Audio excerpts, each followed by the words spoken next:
Gbogbo ọmọ káàárọ̀ oòjíire bí pẹ̀kú dédé àkókò yìí níbikíbi tí ẹ ti láǹfààní láti máa wò mí láti máa gbọ́ mi.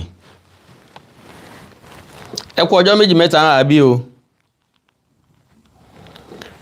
Bí bá ti ń tó bí ọjọ́ méjì mẹ́ta tá àti rẹ ni tàbí gbọ́ rẹ ẹni ẹkú àti làákìrà ẹni. Àkàndọ̀rà Awikonko ló kọ mi. Àjàó àrò ni mi Awikonko asọ̀rọ̀ lójú ọlọ́rọ̀. Bọ́lọ́rọ̀ bá gbọ́ kí n bàbá la bàbá ọlọ́rọ̀ ó ṣe. Àkàndá bójú ọ̀bá rí ẹnu kì í sọ. Oríṣiríṣi nǹkan ló ń ṣẹlẹ̀ káàkiri kàkàkiri.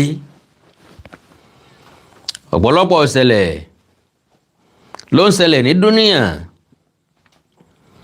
Oríṣiríṣi nǹkan là ń bá pò lójoojúmọ́. Ntí ó ṣẹlẹ̀ tí ó mú ẹ̀mí wa lọ kọ́lọ̀ má jẹ́ ó ṣẹlẹ̀. Eléyìí tí ó ṣẹlẹ̀ tí ó ju agbára wa lọ kọ́lọ̀ má jẹ́ ó ṣẹlẹ̀. So lórí ọ̀rọ̀ ni àti Aláàfin òun náà ló gbé mi wá bí tí ọ̀gbọ́yìn kínú ìbàjẹ́. Inú mi dùn pé mọ̀ pé mi kì í déédéé wá sóde lórí ọ̀rọ̀ bí kì í bá ṣe pópe ní sí àjọ tó nírònú. Ọ̀yọ́ náà ni bàbá tí wọ́n láwọn pè wá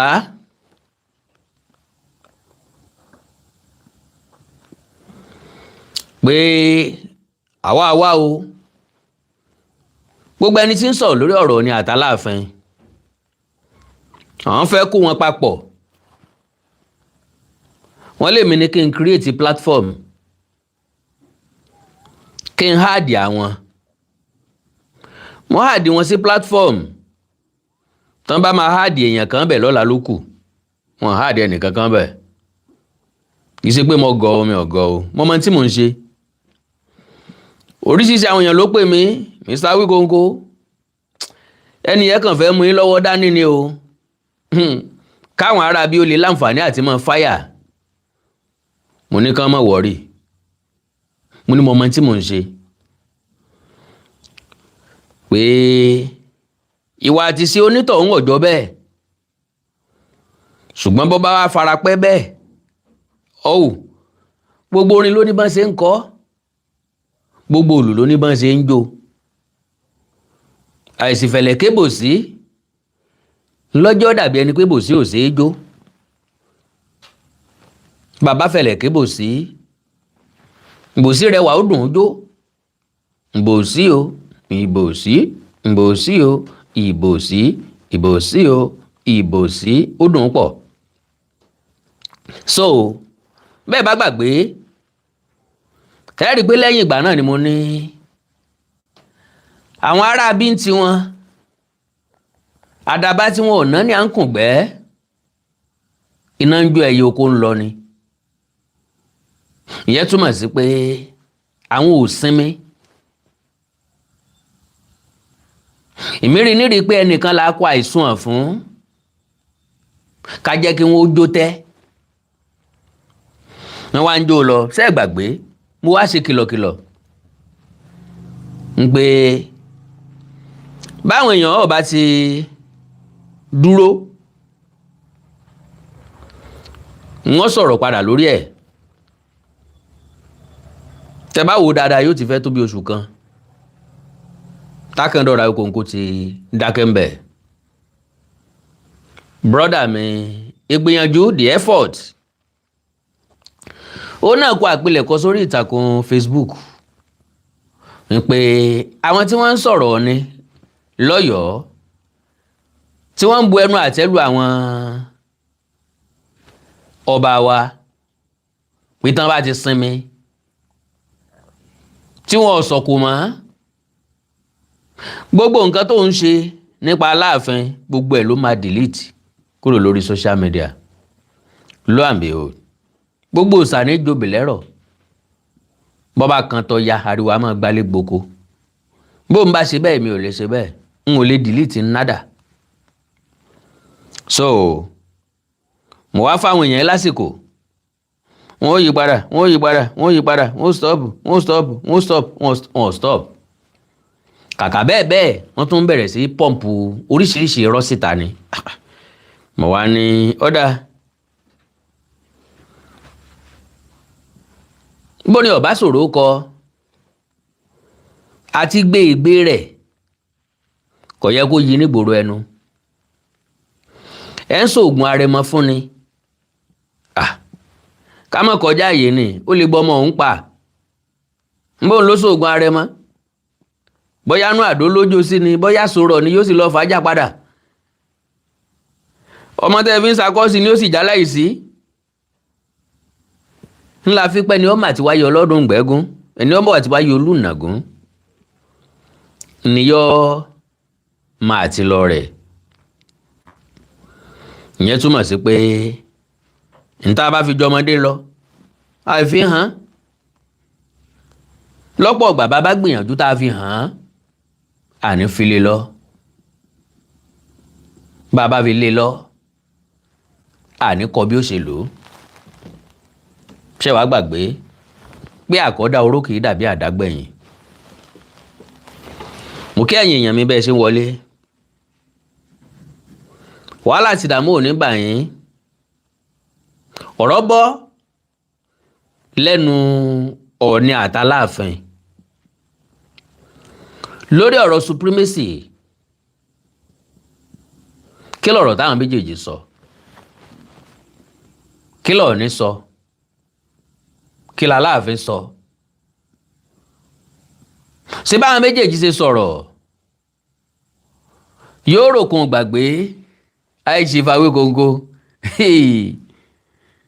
ọ̀dà mo ti gbọ́ tí o God bless you sir, God bless you ma. Sí ọ̀rọ̀ táwọn méjèèjì sọ like I said ṣé yóò rodò yóò lọ mú mi yóò jẹ́ kí ọ̀rọ̀ supremacy kó rodò kó lọ mú mi àbí yóò pọnkún ni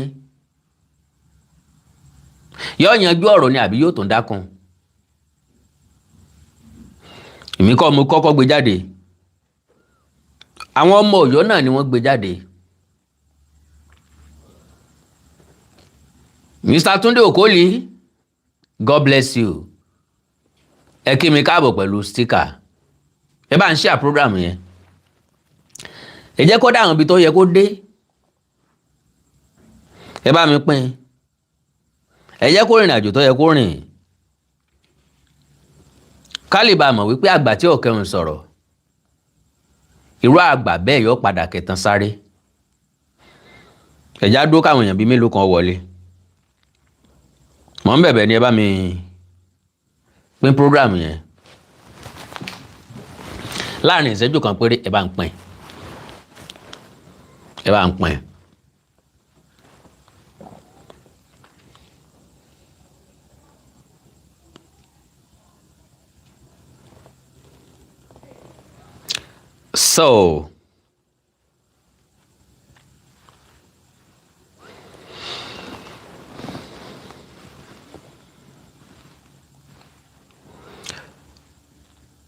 so a gbọ́ ọ̀rọ̀ tí Aláàfin sọ a gbọ́ èyí tí Ọọ̀ni sọ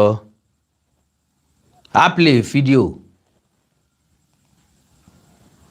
láti clear ọ̀rọ̀ ó wá possible kẹ́ ẹ ti come across ẹ̀ rí tẹ́lẹ̀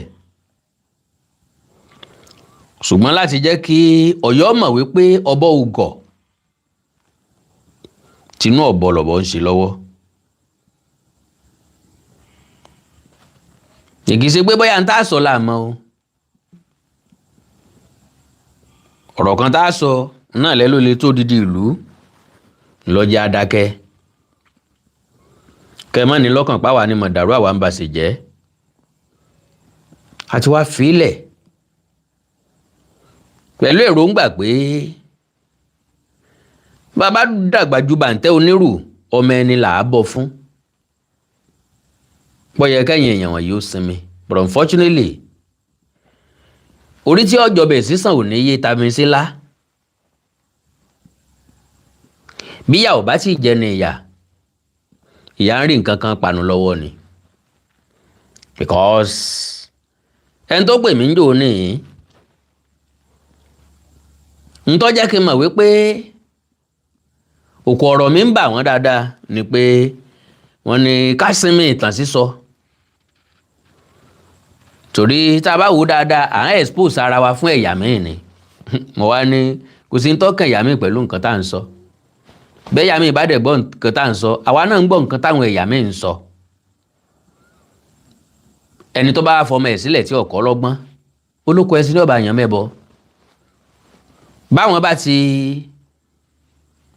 rí nírè páwọn ò lè báwọn èèyàn wọn sọ̀rọ̀ ṣùgbọ́n àwa tá a lá ń sọ̀rọ̀ nípa Ọọ̀ni àwa lineage a cool a gentle our understanding a fẹ́ràn ìjà a nílò ìjà ẹran tó mẹ́rẹ̀ ìjẹ́ lọ́jẹ́ gbẹ̀gìrì ọ̀sán in tó dé ló ní àwárí òun ẹ̀ ń sọ̀kúta ló ní la fi ṣe ló béèrè ìdàrọ́ padà sọ wá jẹ́ ìyàlẹ́nu pé àwọn èèyàn wọ̀nyí ó dàbí ẹni pórí ibi tán ti ń jẹun nù àwọn èèyàn kan sọ pé Awikonko tí ìbá ṣe pé torí ọ̀rọ̀ Aláàfin ló fi ń jẹun ó yẹ kó ti tó gbàdógójì àwa ti dákẹ́ ń bẹ̀. láàrin bí ọjọ́ bíi mélòó kan ẹ̀yin èèyàn mi lẹ́ẹ̀gbẹ́ rí mi lóde àwọn tó rí mi wọ́n rí mi fírífírí ni èmi náà kọ́ o oge ọgàn la fi ṣe o software la ní á lò o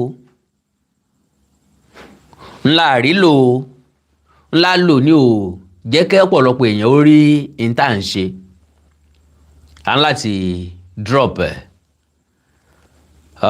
base film God bless you sir mi ní wáńtì mo rí tíkẹ̀tì àbí stíkà tẹ́ra fún mi Mr. Wálé Ọláwálé Ọlá God bless you Mr. Taiwo Kazeem Abdulrahman Adéribigbe God bless you.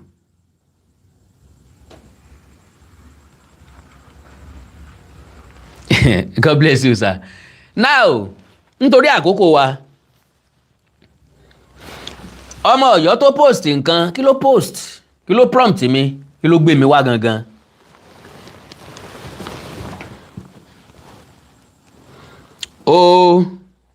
ó post àwọn pictures ó wá back ẹ̀ pẹ̀lú ọ̀rọ̀ ó pe title ẹ̀ ní The Royal Lineage of Power Odùduwà tó Ọ̀rànmíyàn tó Ṣàngó tó Aláàfin Ọ̀wọ́ Adé Ọ̀yọ́ would not bow. mo nígbàgbọ́ pé ẹ̀yin èèyàn mímọ̀ pé wọn ò ní fi kún nǹkan kan ń dẹ̀ ní yọ kó ń bẹ̀ tí n bá fẹ́ yọ kó ń bẹ̀ bóyá kí nǹkan má bàa bàjẹ́ tàbí kó má bàa da nǹkan rú ni mo ṣe máa yọ kúrò ń bẹ̀ bó ṣe táìtù ẹ̀rín yẹn o kódà wọ́n ṣe graphic design láfún ni so wọ́n ya picture Odùduwà tiwọn wọ́n ya tọ̀rànmíyàn tiwọn wọ́n ya ti Ṣàngó wọn wọ́n á fi picture Aláàfin Ọ̀wọ́ Adé síbẹ̀ Ọ̀yọ́ would not bow ok kò sí wàhálà wọ́n gbé picture Ọọ̀ni síbẹ̀ wọ́n kọ abọ́rẹ̀ ilẹ̀ Yorùbá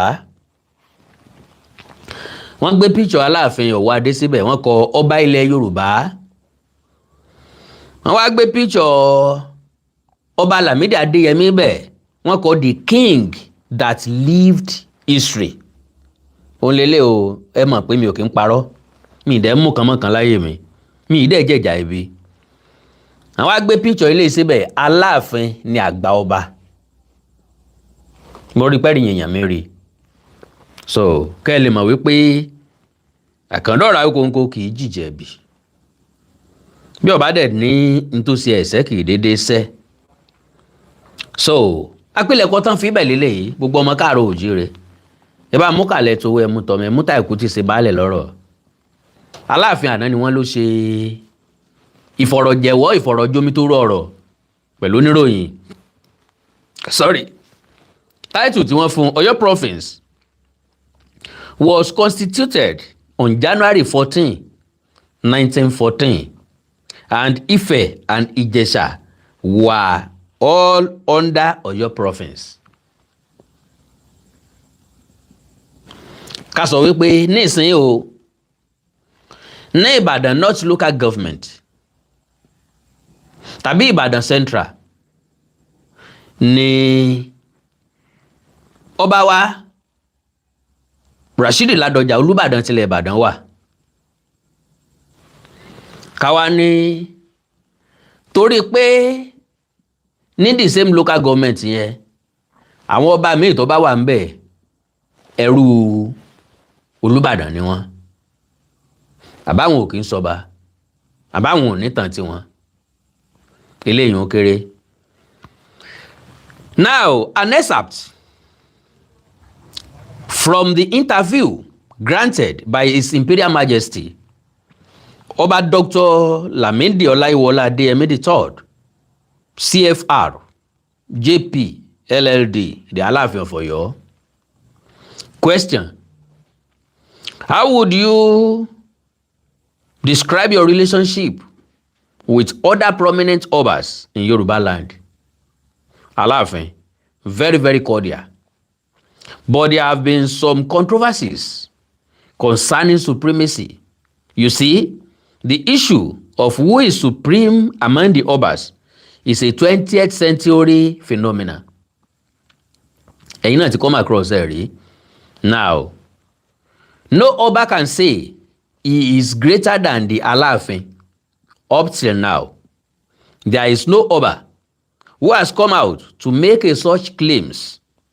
They only use surrogates.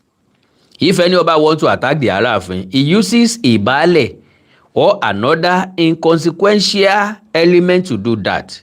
Whereas the Aláàfin has come out openly to say he is the head of the Yoruba Obas, and nobody has controverted that. Ńgbà tá a sọ ńjọ́ ní pé project lọ́yọ́ ń gùn lé, project l'Aláàfin Ọ̀wọ́ Adé ń gùn lé, ntí bàbá bá ń lẹ̀ ni bàbá tẹ̀lé. Téèyàn bá wá ká wá sọ pé èèyàn bá project kan lẹ̀ tẹ́ni ò dẹ̀ nígbàgbọ́ nínú project yẹn tàbí tí ò ní interest, èèyàn máa ń ṣẹ̀fẹ̀ sẹ́gbẹ́ kan yóò ní project tiẹ̀. Ló fi jẹ́ pé bíjọba kan bá ń bẹ lórí àlééfà tí wá ń ṣàwọn kankan lọ tó ṣe dé làjì, àwọn ìjọba kan á máa dé wọ́n gbà sẹ́gbẹ́ kan ni o, wọ́n á ní ìṣe project tàwọn, wọ́n gbọ́n project tiwọn gbọ́. Lóòótọ́ àmọ́ sọ wípé kò sí continuity ló fà á. Bí ó dẹ̀ yẹ kí continuity ó wà ńlá fi pé àbùlẹ̀ ní má sọ tọ́jọ́. Ẹni tí ò tọ́jú àbùlẹ̀ yóò sì rẹ̀ ló fọ aṣọ. À ń sọ̀rọ̀ nípa continuity.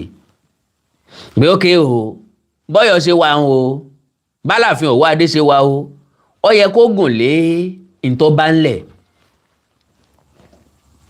Láàyè kan nù. Ntí Aláàfin Ọ̀wọ́ Adé bá ń lẹ̀, lọ ní Adéyẹyẹ ní ìtàn Ògúnwùsì bá ń lẹ̀.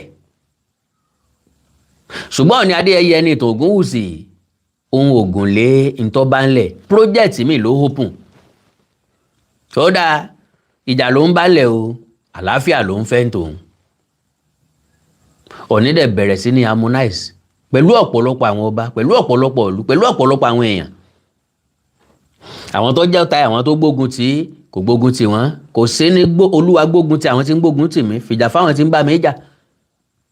Ó ṣe é ní jẹ́ ń bá àwọn tí ń gbógun tì mí rẹ́, kí wọ́n lè jẹ́ ń ráyé ṣe, kí wọ́n lè jẹ́ ń ráyé gbé, kí wọ́n lè jẹ́ ń ráyé lò, kí wọ́n lè jẹ́ ń gbádùn ayé. So now ńgbà tó yọ wá láwọn ò sinmi, tí ò sì sọ́gbà àlùmọ̀kọ́rọ́ yín, tí ò sọ́nà àbáyọ, tí ò síbi tán fẹ́ gbọ́rọ̀ ọ̀hún gbà jù pé kí wọ́n gba kámú lọ. Àìgbà kádàrá tí mú ní gba kodoro ní ń tẹ̀ lọ́yọ̀ọ́ báyìí. Èmi mọ̀ wípé Aláàfin Ọ̀wọ́ Adé ní grace and opportunity láti sọ fún personal assistant wọn lórí ètò ìròyìn àtọ̀rọ̀ tó jẹ máràlú pé gbogbo àwọn tó wà lórí social media kó search lórí social media. Gbogbo àwọn tó wà lórí social media tí ń sọ̀rọ̀ wọ̀nyí kọ́kọ́ ṣàn wọn. ṣùgbọ́n bó bá ti jẹ́ pé nǹkan tí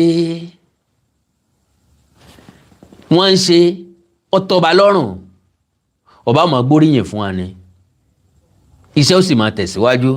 tó àwọn ò pé kí iṣẹ́ ó máa tẹ̀síwájú, ṣùgbọ́n tí máa ń tẹ̀yìn rẹ̀ yọ, bó bá tẹ̀yìn rẹ̀ yọ, kẹ́nìkan kó má sunkún o, kẹ́nìkan kó sì má pariwo. ṣe hàn pé kò dùn mí ẹ̀kan là á wí, bó bá ti ń di kò dùn mí láì mọye ìgbà, ó dùn tọ̀hún. ìgbà tíjọ́ bá yí ọmọlúàbí ní kú olójú agbo, ọmọ ọsàn ni yóò sì kó pọ́npọ́ bá màmá ẹ̀. bí ó bá ti sèso lórí igi, kò sẹ́ni tí ó lẹ́kọ̀ọ́ sí. bí èso bá ti wà ń bẹ̀, kó máa retí òkò. so now Aláàfin ní àwọn ti jáde láti sọ pé àwọn làgbà ọba. kí ni mú èèyàn rí rẹ̀ gẹ́gẹ́ bí àgbà? because àwọn aráalé ní pé ẹni tó kù lágbà nù lé rèé. ńgbẹ́ ẹni tó kù lágbà bá ti ń pé èmi làgbà o, ó túmọ̀ sí pé àwọn èèyàn ò rí lágbà, ṣùgbọ́n ó fẹ́ jẹ́ kí wọ́n rí òun lágbà. kálukú ọmọ ńlọ́dà bàbá àtìyẹ́ ẹ̀ mọ̀. so wá ní if you go to Sir Lugard's political memoranda in 1917, he detailed the hierarchy of all the traditional rulers in the north and the south. so yóò wù wá láti rí Sir Lugard's political memoranda tọdún 1917. mo gbéṣẹ́ fẹ̀yìn èèyàn mi tó wà ní United Kingdom, ẹ bá ń wọnú àkàtà fún wọn.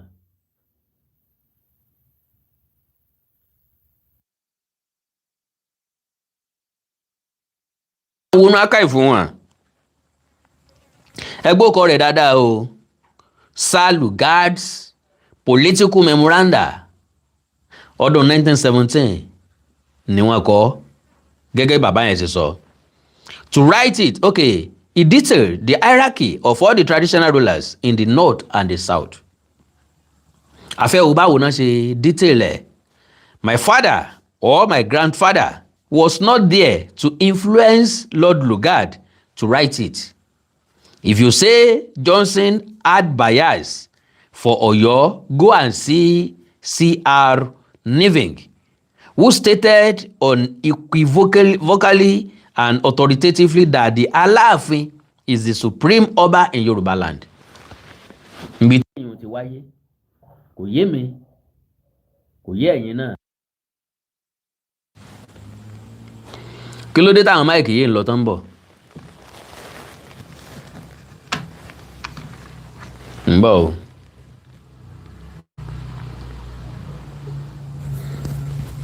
ok, torí bí kan bá fẹ́ẹ̀lì èmi ò rí bíbí kí ẹ mọ̀ tó dé tán fi ń lọ tán fi ń bọ̀ o. bóyá nẹ́tíwọ̀kì ni o. ok, so like I said, bàbá Aláàfin àná ní bàbá àwọn ò sí ń bẹ̀, bàbá àwọn ò sí ń bẹ̀ láti sọ fún Lugard pé bí ó ṣe yẹ kọ́kọ́ rèé àbí bẹ́ẹ̀ kọ́. Go to Johnson, see the treaty signed by the Aláàfin in 1881 stating I Adéyẹmí I, Aláàfin of Ọ̀yọ́, king of Yoruba land. To the best of my understanding, a ti yanjú èyí sẹ́yìn. ṣùgbọ́n Ọ̀yọ́ ò jogún kógún, wọn ò lè sinmi ìtàkìtàn. gbogbo nǹkan yóò relevant mọ́ o, but torí pé wọ́n ní point tán fẹ́ proof, wọn ò ní já mi lórí ẹ̀ o, wọn ò ní sinmi lórí ẹ̀. so mo á rí i pé everyday ni wọ́n fi ń pọ̀mpù nǹkan síta, ṣùgbọ́n tá a mọ̀ tá a fèsì sí mọ́.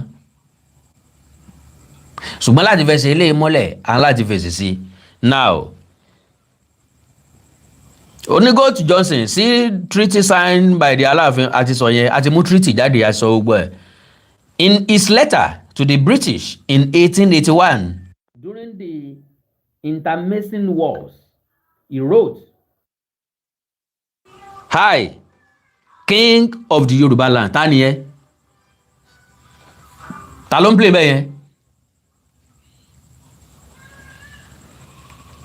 I, king of the Yoruba, there is no dispute over that. I have challenged them to a debate at least for 10 minutes. But they have run away because the facts are there. Somebody wrote recently that the first settlement was ruled by the first Alake. Do you believe that? That the first settlement of Yoruba was established by Alake, who was established in 1830. Question: do you believe the history of Yoruba started in 1830? Aláàfin, the first Alake in Abeokuta Okunkenu was a Sagbua, a chief of Aláàfin. Go to the book, Àgbà and her neighbors. To God be the glory. Àgbà and her neighbors. Ó wà lọ́wọ́ mi. Ọwọ́ mi ti tẹ ilé yun. Written by an eminent professor of history, Professor Saburi Biobaku. Page 15, he wrote that the Àgbà forest laid within the remotest part of the Aláàfin Empire, and how the Aláàfin superimposed his authority over the Alake and all other Àgbà traditional chiefs is acknowledged. Ìyẹn túmọ̀ sí pé Alake Àgbà náà, torí ibi tí Àgbà wà ní ìsìn kọ́ l'Àgbà wà tẹ́lẹ̀tẹ́lẹ̀. Alake Àgbà náà ibi tó ń kọ́kọ́ tẹ̀dó sí, ó lè jẹ́ surrounding Aláàfin, kì í ṣe ibi tí Àgbà wà ní ìsìn. So, tá bá wá ń sọ̀rọ̀ nípa Aláàfin, à ń sọ̀rọ̀ nípa, tá bá ń sọ̀rọ̀ nípa Ọ̀yọ́, à ń sọ̀rọ̀ nípa Ọ̀yọ́ Empire. Because Àgbà eléyìí ti wà síwájú Ọ̀yọ́ Àtìbà. Ká sọ pé 1830 ni wọ́n bẹ̀rẹ̀ Àgbà eléyìí. Wọ́n bẹ̀rẹ̀ Ọ̀yọ́ Àtìbà ní 1837. Mọ́ 1838 bá ń lọ. So túmọ̀ sí pé Àgbà senior Ọ̀yọ́ Àtìbà. Àgbà lójú òpó tí wọ́n ń tọ̀ ju Ọ̀yọ́ Àtìbà lọ. Àgbà ló lórí ju Ọ̀yọ́ Àtìbà lọ. Àgbà sarajọ ju Ọ̀yọ́ Àtìbà lọ. Ọ̀yọ́ Àtìbà lọ kẹran mérò kí ló lè bá pọ̀ torí agbára tó fẹ́ gbà. Àwọn Àgbà ni wọ́n sùjọ sójú kan. Lọ́jẹ́ kéde wọn jọra, lọ́jẹ́ kéde wọn bára mu, lọ́jẹ́ kí wọn bára mu, lọ́jẹ́ kí wọ́n máa lọ́mẹ̀lọ́mẹ̀lọ́.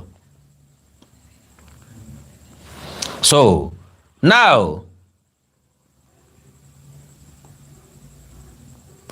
go to the salary scale of all the Obas in 1938. The record of the pay slips is in the palace here. Gbogbo àná la rí. Ibi tá dé conclude sí ni pé iye tí wọ́n san fún ọba kọ̀ọ̀kan ó túmọ̀ sí pé honestly sir, ó túmọ̀ sí pé iye okòwò tí wọ́n ń rí, iye ọjà tí wọ́n ń tà fún wọn, iye mọ̀lá tí àwọn òyìnbó ń jẹ lọ́dọ̀ wọn náà fi ń san padà. Allocation tí federal government ní Nàìjíríà ń pín sí gbogbo state, ẹ̀rẹ̀ èwo láti bẹ̀rẹ̀ dópin kò papọ̀ rí. Kò dẹ̀ sẹ́ni tó query kí ló dé tí tọ̀dọ̀ wa fi kéré sí tọ̀dọ̀ àwọn kan. Torí federal government ó sọ fún yín pé resources tá à ń rí ń bẹ̀ ó ju tọ̀dọ̀ yín kílẹ̀ yín tà fún wa. Nínú àwọn ìlú tó kéré, Èkìtì ń bẹ ń bẹ, Ọ̀ṣun ń bẹ ń bẹ. Kí wọ́n ń generate l'Èkìtì, kí wọ́n ń generate l'Oǹdó, kí wọ́n ń generate l'Ọ̀ṣun internally. So likewise, bó ṣe rí láyé ìgbà náà nù. Báwọn òyìnbó ṣe ń rí owó, bọ́n ṣe ń bá wọn gbowó, wọ́n bá wọn gbà sákọ́lẹ̀, ráwọn ajẹ́lẹ̀ kí wọ́n bá wọn gbowó orí, bọ́n ṣe ń rówó orí gbà sí ni wọ́n ṣe ń san padà fún àwọn ọ̀gá àwọn tí ń bá wọn gba owó, èyún àwọn ọba. So eléyìn ìṣe kàrámọ̀ kìí ṣe torí pé yẹn ńlá fi wá morírun wa, láàfi mẹ́tọ́ jẹ́ baba lọ́mọ wá gọ̀gọ̀gọ̀ ní ọ̀wá dábàá bẹ́ẹ̀ mọ̀mọ́. So now, Oyo province was constituted on January 14, 1914, and Ife and Ijesha were all under Ọ̀yọ́ province. Bàbá gbéjọba kalẹ̀, ibì kan la gbé kalẹ̀ sí. Gbogbo ìlú tí ń pariwo àwọn fẹ́ state lónìí, wọ́n ti fi síbẹ̀ ibi tí wọ́n fẹ́ fi ṣe capital. Lọ́ṣùn state lónìí, torí pé Òṣogbo ni capital, lọ́sí mi pé Àtaọ́jà Òṣogbo ló lórí ọba ìpínlẹ̀ Ọ̀ṣun. Àkúrẹ́ ni capital, dọ̀sí mi pé Déjì Àkúrẹ́ ju Òṣèmọ̀wé Oǹdó lọ, dọ̀sí mi pé Déjì Àkúrẹ́ ju Ọlọ́wọ̀ lọ. Because point tán fẹ́ proof kò yé wa, kò dẹ̀ sọ̀rọ̀ nu point tán fẹ́ proof, torí gbogbo ẹ̀ ló ní lànà àtètò. Ìbóríbì kan gẹ́gẹ́ bí central, níbi tán ti ń rọ́jà rà dáadáa, tán ń rọ́jà tà dáadáa, tán ń róko òwò ṣe dáadáa, níbẹ̀ náà ni wọ́n fi ẹ̀ka wọn sí. Ìyẹn kìí ṣe torí pé bóyá Ọ̀yọ́ tóbi jà wọn tó kù lọ, tàbí Ọ̀yọ́ lajú jà wọn tó kù lọ, tàbí Ọ̀yọ́ Aláàfin Ọ̀yọ́ ló dàgbà jù, àbí àgbà ọba. Kò sí ẹni tí ó gbé business kalẹ̀ tí ìṣebi tọ́jà rẹ̀ ó ti tà ní ó gbélé iṣẹ́ sí. Ṣé ẹ lè lọ dá okòwò pure water lẹ̀ lábúlé ko lóko nínú oko? Mi ì jiyàn láyè sìn tán bá kiri pure water dábà. Ìwọ̀n láyè ìgbà tá a bẹ̀rẹ̀ sí lọ oko, kẹ̀kẹ́, ọ̀kadà, machine náà fi máa ń gbé búrẹ́dì wá. Kò sẹ́ni tí ó dá lè ṣe búrẹ́dì lẹ̀ lóko. Èèyàn mélòó ló fẹ́ tà fún? Èèyàn mélòó ní jẹ búrẹ́dì lóko? Ẹni tí ó fi súná, tí ó gùnyán jẹ, àwọn tí ó ròmọ̀là, tí ó sàmọ̀, tí ó ṣe èlùbọ́ gàrí, àwọn tí wọ́n ṣe èlùbọ́ ẹ̀gẹ́, tí wọ́n ṣe èlùbọ́ ọ̀gẹ̀dẹ̀, tí wọ́n ṣe èlùbọ́ ọṣù. Àwọn ọṣù tán bá bẹ kù, wọ́n ó tún fi ṣe èlùbọ́. Sáwọn eléyìí ni ó ra búrẹ́dì jẹ lórí ẹ̀. So exactly bó ṣe rí ngbà náà nù. So now, bàbá ní for purpose of effective administration. Ẹ gbọ́ o, for purposes of effective administration. Kì í ṣe for supremacy reason. Àwọn náà ló state ẹ̀ síbẹ̀ for purposes of effective administration. Kó lè rọrùn fún wọn tán láti ṣèjọba lé lórí. Ọ̀yọ́ province was broken down into 3. Namely, Ọ̀yọ́ division of Ọ̀yọ́ province, Ìbàdàn division of Ọ̀yọ́ province, and Ifẹ̀-Ìjẹ̀ṣà division of Ọ̀yọ́ province. Kí wá ní ó túmọ̀ sí pé Ifẹ̀ wà lọ́ndà Ọ̀yọ́. Wọ́n pín mẹ́ta, Ifẹ̀-Ìjẹ̀ṣà la sì ń jẹ́ dọ̀la. Ifun bá ṣe wà lọ́sùn yìí, Ifẹ̀-Ìjẹ̀ṣà la ń jẹ́, Ifẹ̀-Ìjẹ̀ṣà senatorial district. Bá a ṣe ń lò látayébáyé nìyẹn títí dòní.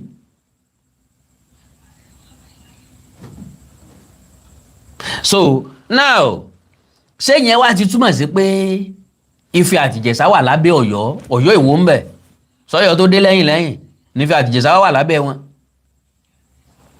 Okay o. And principal obas in these areas were designated district heads. Kí ló dé tí wọ́n wá designate Aláàfin kó wá head Ìjẹ̀ṣà, tàbí kó wá head Ifẹ̀, tàbí kó wá head Gbọ̀ngán, tàbí kó wá head Ìkirè?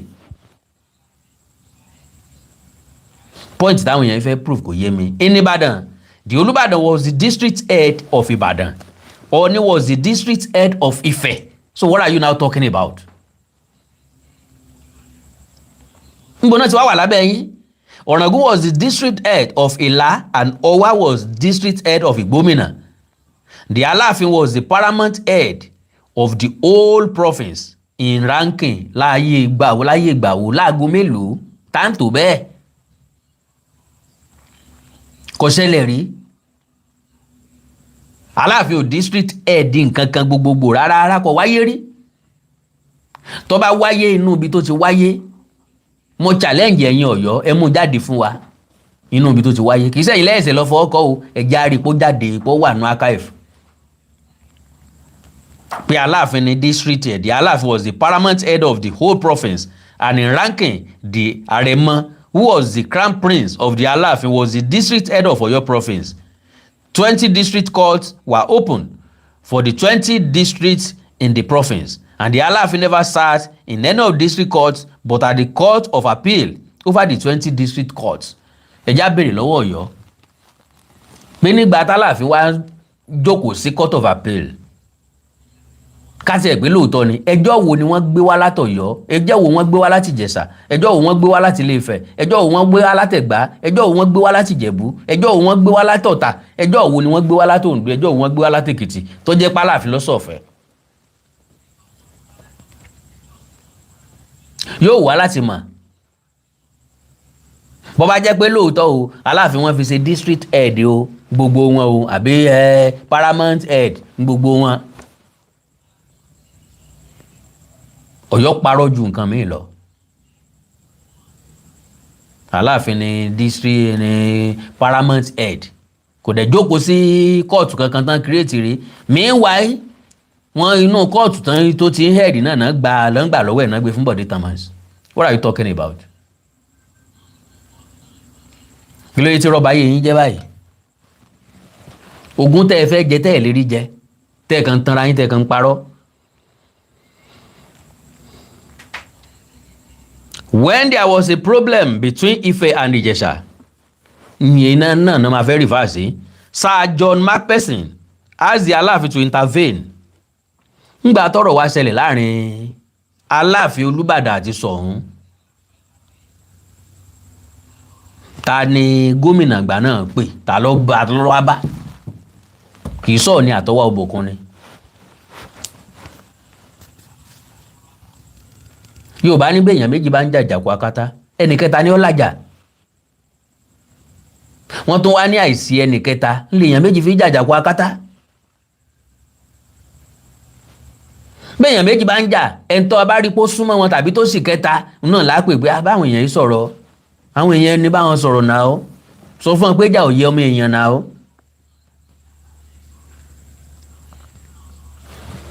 So now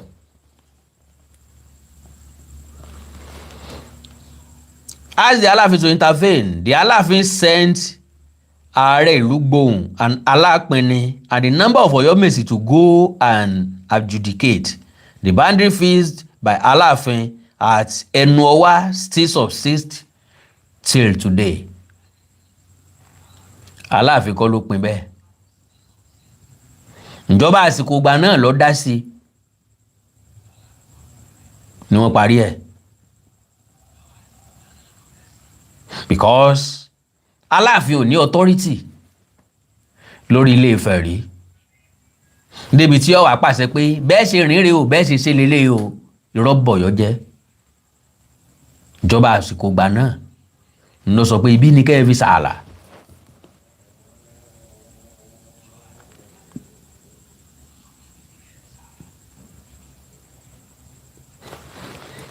To be specific, there are insinuations that the old Oyo state had to be split into two, Oyo and Ọ̀ṣun, because of the supremacy right between you and the Ọọ̀ni of Ife. Aláàfin náà ń béèrè lọ́wọ́ Aláàfin, I would not know the inner workings of government, but I want to tell you this, politics brought out the Ọọ̀ni. Politics brought out the Ọọ̀ni. Can you imagine that? Ẹ wá béèrè pé politics ọdún wo? Wọ́n ní lọ́dún 1937 tán bẹ̀rẹ̀ meeting wọn lọ́dún 1903 tí Aláàfin kọ́kọ́ jáde politics wo ló wà láyé ìgbà náà?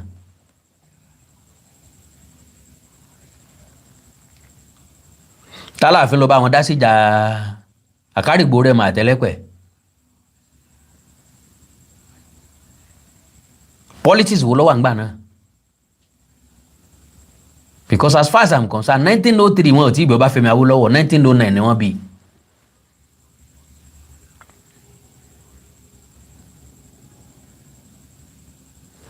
So now Aláàfin tẹ̀síwájú ó ní there are so many things we cannot cover in the course of this interview. Like I told you, the question of whether the Aláàfin is supreme is a 20th century phenomenon.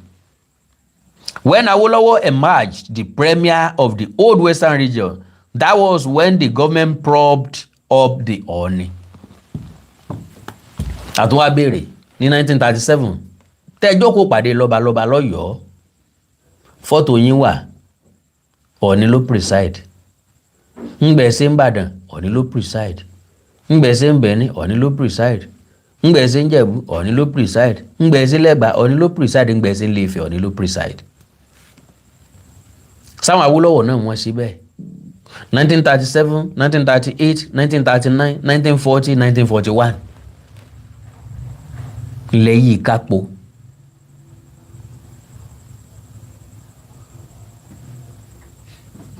Sọ́ọ̀ni náà ló fà á àbí ṣé Ọbáfẹ́mi Awólọ́wọ̀ náà ló gbágbára fọ́ nígbà náà.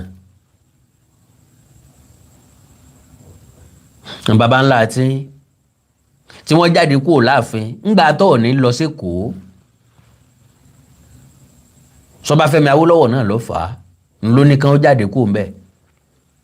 Àbí bàbá yín lọ sọ fáwọn èèbó pé ọ̀rọ̀ oyè ọba jíjẹ kọjá agbára òun, Ilé Ifẹ̀ ní kẹ́ ẹ máa lọ. Nígbẹ̀ bàbá òun wà, bàbá òun ló lè yanjú ẹ̀. Ọ̀yọ́ ẹ yé parọ́ mọ́ o. Okay. And the only way they could do it successfully then was to get rid of the Aláàfin, which they did by deposing the Aláàfin, and Ọọ̀ni Adéṣọjí Adérẹ̀mí on August 8, 1960 was appointed the governor of the Western region. The governorship thing was to give leverage to a man who never founded any empire. Ọ̀rọ̀ empire ni ó pa yín, ọ̀rọ̀ empire ni ó destroy yín, ọ̀rọ̀ empire ni ó bà yé yín jẹ́ kàn yín. Bẹ́ẹ̀ bá sinmi lórí láti máa promote dead empire. Empire ti kúregbé, empire ti sùn.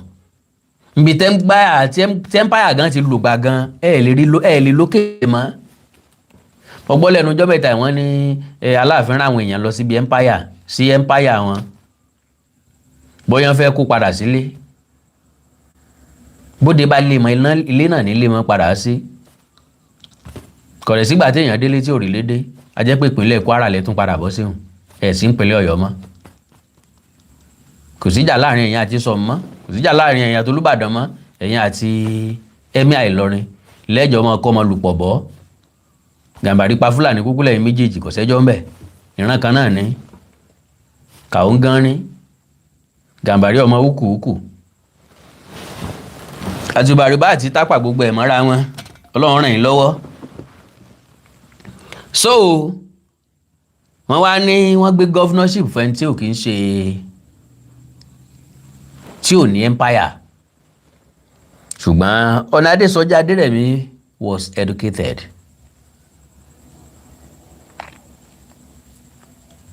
Aláàfin mélòó ló kàwé ńgbà náà tí wọ́n fi hàn jẹ governor? Kí lẹ̀ exposure wọn?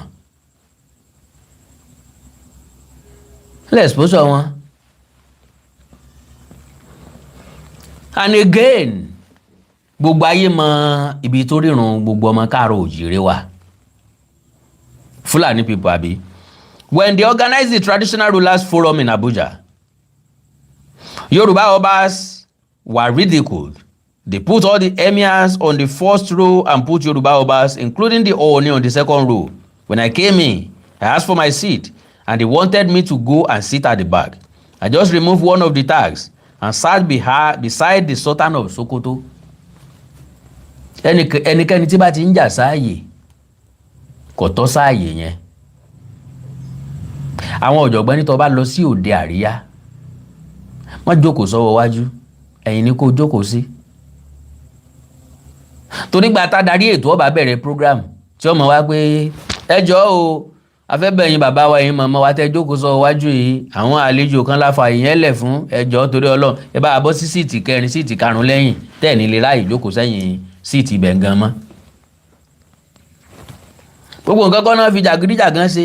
Ọọ̀ni will never sit níbi tí wọn ò fi táàgì orúkọ wọn sí. Kàkà bẹ́ẹ̀ Ọọ̀ni ọ̀yà ní jókòó rárá, Ọọ̀ni ó máa lọ ni. Ntọ́ ni ó fi máa yọ táàgì kúrò lọ gbága síbi wọn ò gbága ẹ̀ sí. Ọlọ́run ní yan ni sípò, Ọlọ́run ní fìyàn so lórí. Yorùbá lágbà tí ń fọ́ ní káà láì lówó lọ́wọ́ ẹ fipá kọ ajá ní gbó. Wọ́n wá ní bàbá bọ́lọ̀ ń wọ̀ bá pe ní bàbá àyí gbìyànjú ṣe bí àgbà. Ẹ bá ní kanjú mọ́ wọ́n kánjú gbàgbé olúwa rẹ̀ náà ni, kò ní sí respect fún tọ̀hún. Àti H àti B látìgbà tí Aláàfin ti wá gbàgà kúò tọ́yọ táàgì kúò nǹkan kan sí wọ́n pọ́n létò Ọọ̀ni ní national látìgbà náà lọ. Ṣé wọ́n respect ẹ̀ bí Ọọ̀ni? Ṣé wọ́n respect ẹ̀ ju Ọọ̀ni lọ? Ṣé wọ́n torí ẹ̀ fẹ́ ṣe nǹkan ní national kí wọ́n pe Aláàfin instead of Ọọ̀ni? Gbogbo àwọn nǹkan tí ò dùn máa Ọ̀yọ́ nù lélẹ́yìí kò dé sẹ́ni tó lè tuntun.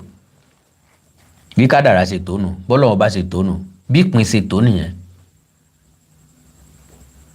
Ẹgbẹẹgbẹ̀rún Aláàfin kan ò lè tuntun.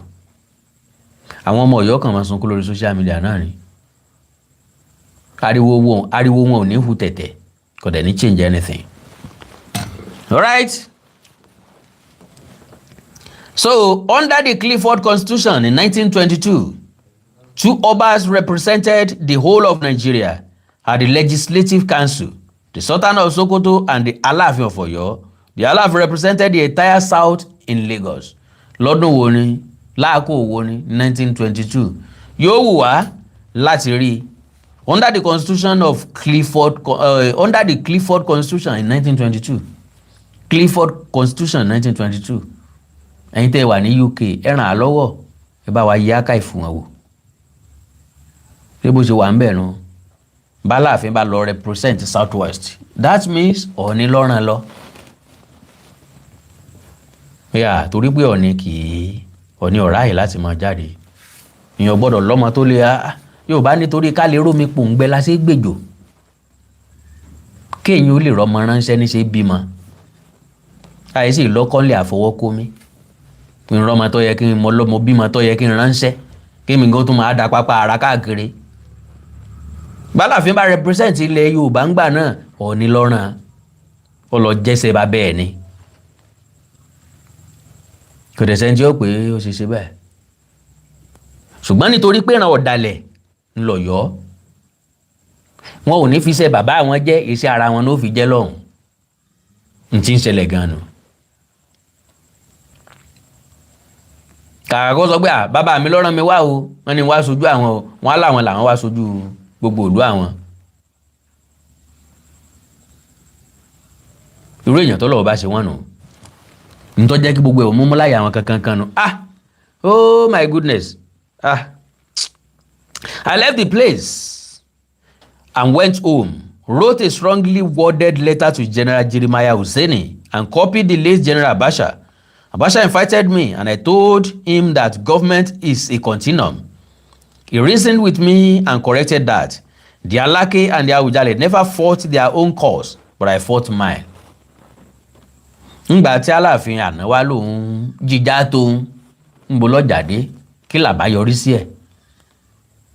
Elúkélú kan kì í tọ́ ni, okùnkókùn kan ìtókùn àgbàlẹ́. Kàn ní ibù, kàn lóòró. Láíláí kò ní ṣẹlẹ̀, Aláàfin kan ò ní tóbi jọ ní lọ. Bó ti wà láyé ìdíkọ́ sínú, ó ń bẹ ní ìsìn bí ó sì ṣe wà títí ayé àìnípẹ̀kùnù. The earlier the better. Tẹ́ bá pa àwọn ọmọ yín àwọn ajá yín tí ń gbó káàkiri lórí social media yìí pé kí wọ́n kàn jára sinmi. The more they expose you.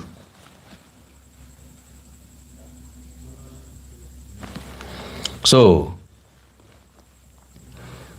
when they asked us for a meeting in Abuja, they asked us to bring our aides for hotel accommodation.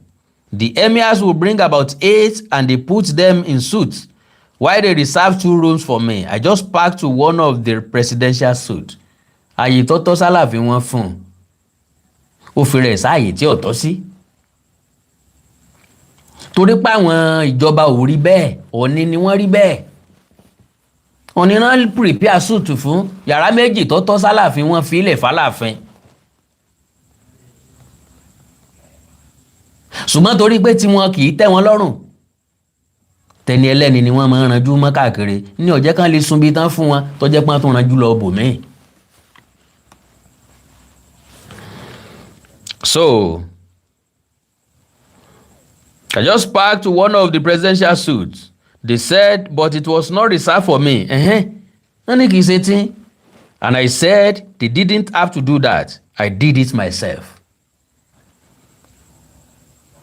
So, irú èèyàn tí wọ́n jẹ́ nìyẹn. You see, as the Aláàfin, you cannot fear anything. Bẹ̀ẹ̀dú kan pa yín lé, ẹ má para yín lé mọ́. Àpọ́nlé tẹ́ fẹ́ fúnra yín lónìí wọ́n wọlé. Kò dẹ̀ work. So, now, ọ̀rọ̀ Aláàfin nu. Ọ̀rọ̀ tó ní. Pápápá. So,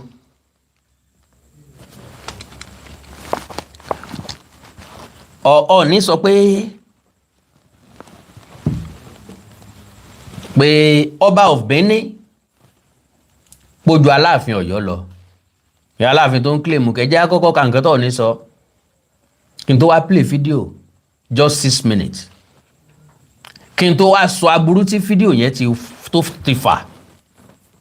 God bless you. Ẹ má jẹ́ n gba time yín mọ́. Mo rí pé mo ti gba time yín gan. Ó dẹ̀ ń dùn mí. The late Ọọ̀ni of Ifẹ̀, Ọba Okun Adesiju Ade, had before now asserted that his tool was superior to that of Aláàfin of Ọ̀yọ́. The late monarch also said that even the Oba of Benin is greater than the prominent Ọ̀yọ́ monarch in a viral old video that reminisces about the superiority claim between him and the then Aláàfin Ọba Lamidi Adeyemi. In the clip that hit the internet on Thursday, the late Ife monarch was seen explaining to his subjects and visitors in his palace that even the then Nigeria governor, Sir Clifford, and the Federal Gazette of 1904 backed his claims. Àwọn eléyìí sọ̀rọ̀ 1922, Ọọ̀ni sọ̀rọ̀ 1904. So jọra, kò jọra, gẹ́gẹ́ sẹ́gbẹ́ gògóńgò.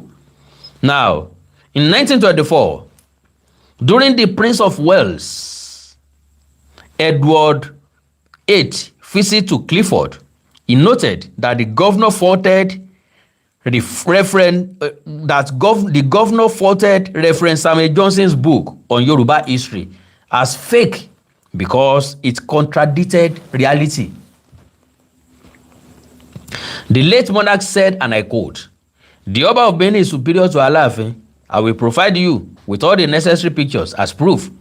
You can take them away. You can hear him, late Oba Adeyemi, saying Ọ̀rànyàn. He was wrong.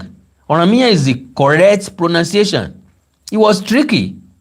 There was nothing like that." Ṣé gbogbo Aláàfin ló máa wà tricky ni? Is it all of them? No máa wà tricky. Because Aláàfin tí ń bẹ lórí àlééfà yìí náà wà tricky. Wọ́n mojú ayé ṣe tó pẹ́ ó. Kí wọ́n rí kan yára, kan fẹ̀yìn, tó bá yẹ kan fẹ̀yìn lẹ́ẹ̀kọ̀ọ̀kan, líle kankan lójú.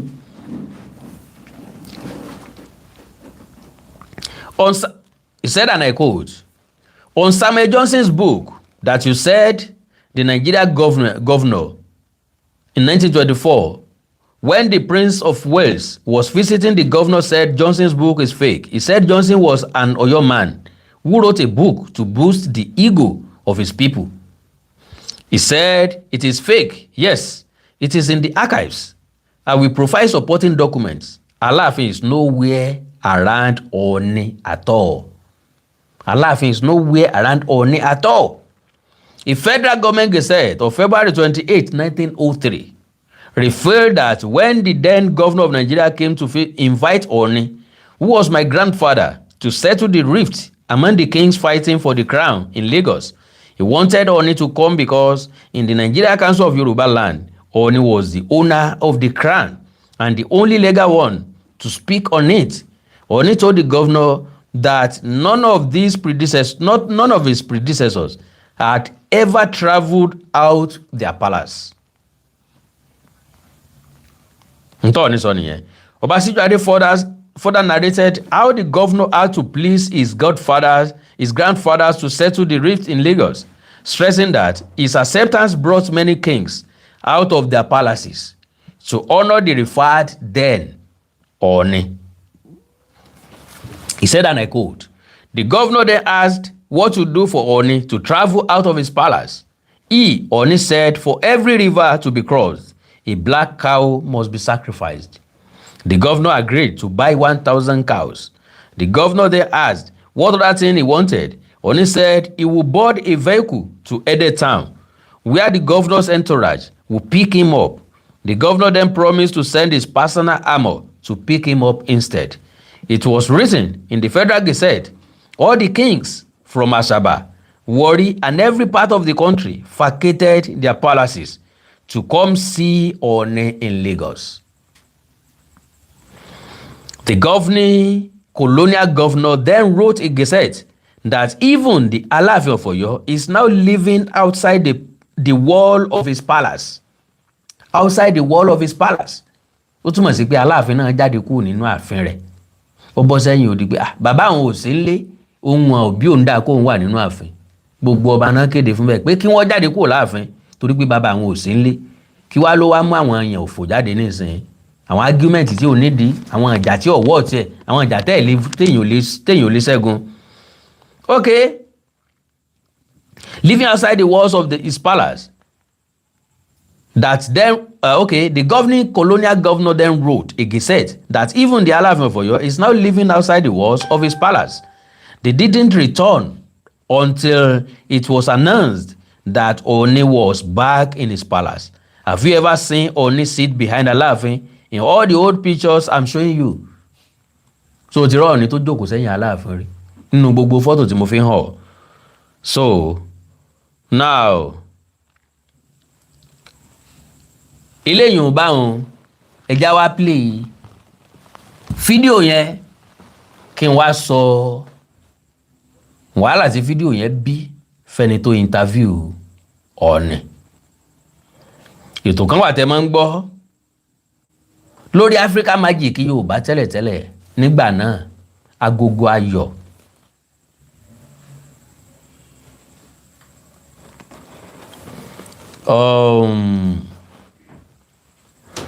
Kí lorúkọ brother mi yìí? Fẹ́mi Ọ̀sìn.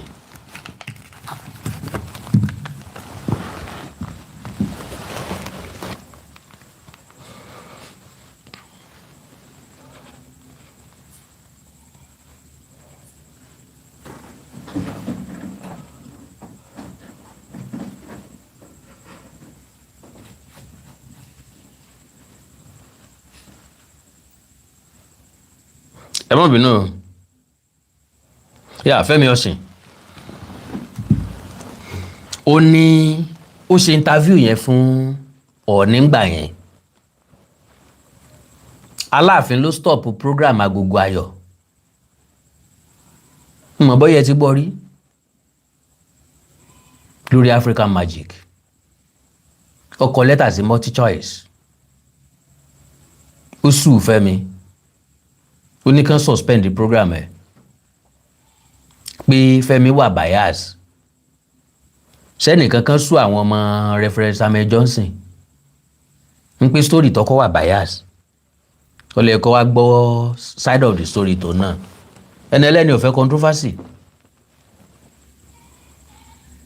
God bless you sir, God bless you ma. Ẹni ẹlẹ́ni ò fẹ́ controversy.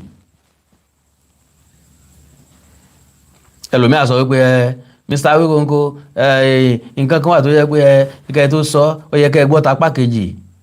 Ṣé mo sọ fún pé mo fẹ́ balance story ni? Mo fẹ́ gbèjà yẹn ní kí n wá balance story. Tán bá yàn yàn jẹ tẹ́ẹ̀dẹ̀ fẹ́ gbèjà ẹ̀ tẹ wá lọ ń béèrè lọ́wọ́ ẹni tó yan jẹ ṣe bọ́rọ̀ tó bá dùn ní ó sọ tó bá dẹ̀ ti sọ̀rọ̀ tó dùn ẹ̀ láǹfààní àti sọ̀rọ̀ yẹn mọ́ because yóò sọ pé òun sọ ti side story tó náà ńgbà tẹ́ bá sọ tàkọ́kọ́ bóńtọ̀ bá lọ́rọ̀ láti sọ yóò jáde síta yóò sọ side tiẹ̀ bọ́n ṣe máa ń ṣe nìyẹn àwọn journalist rédíò àti tv àwọn ni máa ń balance story torí pé ọ̀rẹ́ làwọn ń wá wọn ò kì í ṣe activist ọ̀rẹ́ wọn ń wá wọn ò dẹ̀ fẹ́ fèsì bì kan wọn ò dẹ̀ fẹ́ kíjọba sáńsàn wọn náà sì gbọ́dọ̀ fèsì oríṣiríṣi ọ̀nà bọ̀dẹ́ tó fẹ́ gbìjà èèyàn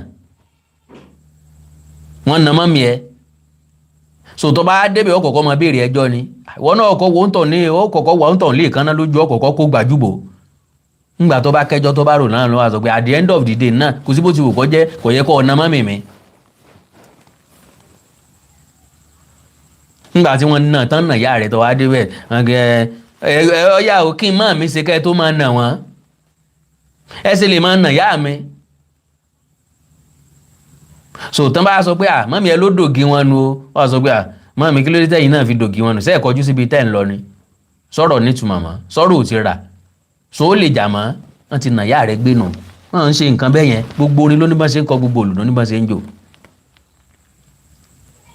so ọ̀rọ̀ fídíò tí mo fẹ́ play yìí ó bígì ọ̀bádùbí o n ló stop agogo ayọ̀ títí dòní lórí Africa Magic Yorùbá mo béèrè lọ́wọ́ ọ̀rẹ́ mi pé Aláàfin Ọ̀yọ́ ti wá ó ti lọ bí Àgbáre ó sì ságogo ayọ̀ mọ́ ó ló tún dìgbà míì bóyá yóò wá ronú pa ẹ̀ lọ́la I don't know but tó ti mú fún pẹ̀lú life ìgbésí ayé ẹ̀ dáa sí ó dán sí ìní mo fi máa ń sọ fáwọn èèyàn tán bá rí nǹkan kan bí gẹ́gẹ́ bí do or die tàbí pé tí àwọn ò bá ti ṣe kínní ayé àwọn ò lè dáa no there's nothing like that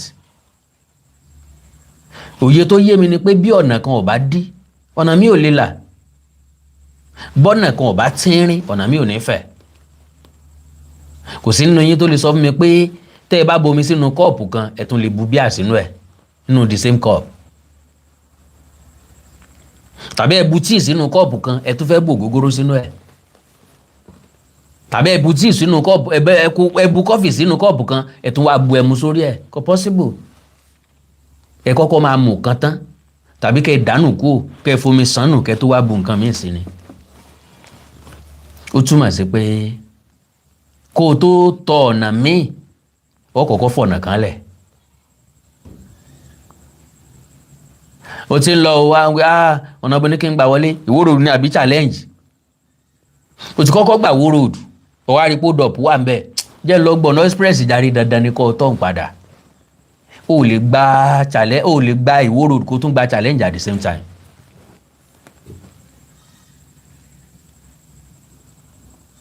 Fẹ́mi Ọ̀sìn drop agogo ayọ̀ lóòótọ́ but rí ló padà já sí fún ọ̀nà míì tó tún ń tọ̀ ọjọ́ náà tó dáa jù bẹ́ẹ̀ lọ I won't say much about that but Fẹ́mi ò lọ sẹ́yìn rárá gíga tá a bọ́jọ́ ń lọ̀rọ̀ rẹ̀ alẹ́ ní bá rí lọ́lọ́run fi Aláàfin àná ṣe fún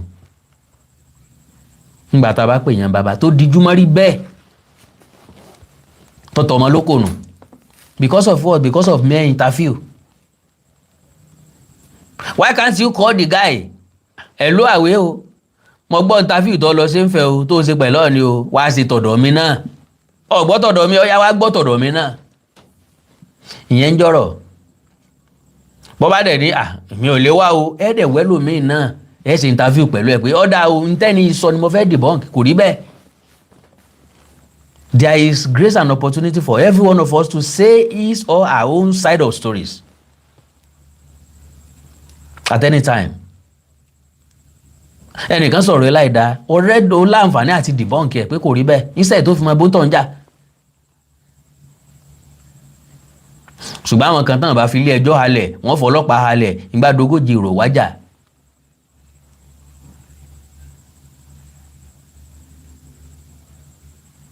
Bíi kí wọ́n pa ọ́ ni bíi kí wọ́n kọ́ ọmọ padà dé mọ́ ni ní ṣe rí lójú àwọn èèyàn kan níbi tí ilé ayé múmú láyà wọn dé.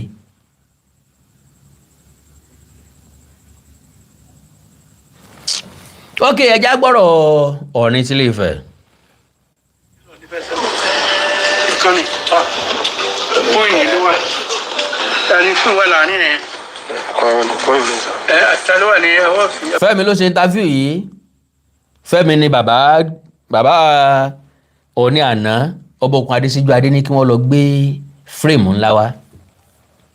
Queen ọba ìlú Èbó ó wà láàrin wọn, Ọọ̀ni wà ń bẹ̀, Aláàfin wà ń bẹ̀, Aláké wà ń bẹ̀, Àwùjalẹ̀ wà ń bẹ̀, ọba Benin wà ń bẹ̀.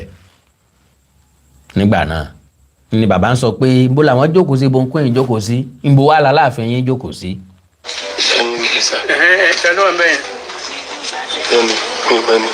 No, Ọọ̀ni rè. Queen ni, Sultan ni. Igbákejì wọn ní north ni, ṣé Ọ̀bọ̀nú, Aláàfin yín ni. Kódà lẹ́yìn ṣé Ọ̀bọ̀nú ńlá Aláàfin tó ráàyè dúró. Ọọ̀ni dúró lẹ́gbẹ̀ẹ́ Queen kan, Sultan dúró lẹ́gbẹ̀ẹ́ Queen kejì, ṣé Ọ̀bọ̀nú dúró lẹ́gbẹ̀ẹ́ Sultan, Aláàfin dúró lẹ́gbẹ̀ẹ́ ṣé Ọ̀bọ̀nú. hierarchy wọn fi ń tò, kálukú ti máa yẹ àtẹ̀ntọ́ tẹ́ lọ́rùn àtẹ̀ntí ọ̀tẹ́ lọ́rùn, ẹni tí ó bá sì tẹ́ lọ́rùn ni ò ní sí ń bẹ̀. Gbogbo ìgbà náà t'Aláàfin wà ń bẹ inú Aláàfin kì í dùn, inú Aláàfin yìí dùn, pòsíṣàn ní gangan ní ń wù wọ́n. Ọlọ́run dẹ̀ rí wọ́n ńlẹ̀ kò gbé fún wọn. Fọ́lẹ́ ni ó lórí làgbórí fún, orí aládé ládé yẹ. Kò sí máa fún ẹ máa gbé fún ikẹ lọ máa yá lọ́hùn. Ọba wo ló tọ́jú àlejò tọ́jú ilé. Wọ́n fẹ́ máa fi fóònù yá ó ní nóò ń gbé fún yín, ẹ máa gbé lọ ní, ẹ lọ máa yá ńgbà tẹ́ bá débi tẹ́ ń gbé lọ. Lórí aládé kò sí tó ń jẹ́ bẹ́ẹ̀ yẹn. ṣe ọmọ orúmọ rẹ. Àwọn kí ló ní bẹ́ẹ̀ sọ ìsáàpù lábẹ́rẹ́ yẹn. Ọba wo ló fún ìlú ọba nìyẹn. Aláàfin tó wí nìyẹn.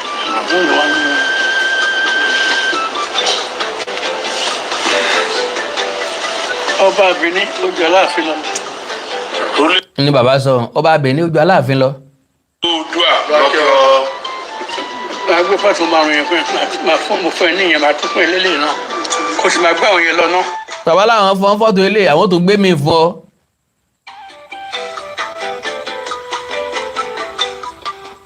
Ibi ọ̀rọ̀ mi yàn fúnra rẹ̀ tó ń pariwo. Wàá rí kó òun ń lo ọ̀rọ̀ yàn, kò sí tó jẹ́ ọ̀rọ̀ yàn. Ọ̀rọ̀ mi yàn ló wà. Ṣùgbọ́n òun rà á ṣe ó dọ́gbọ́n. fún yàrá fọkàn Torí ọ̀rọ̀ mi yàn fún ọgbà bẹ̀ yẹn rí. Ibi justice wá wí yẹn. Governor Nigeria ní 1924 when the Prince of Wales was visiting. Only Johnson's book is fake. Only Johnson was an Oyo man who wrote a book to boost the ego of Oyo people and Ọba wo ló archives. àrólé Oòduà. Nigerian archives. Copy of one.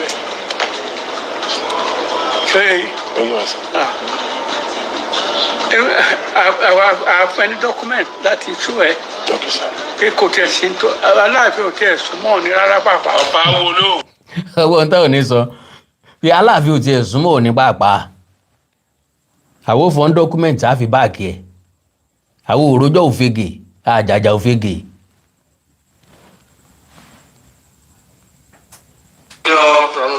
Nígbà tó ní sí gómìnà Nàìjíríà 1903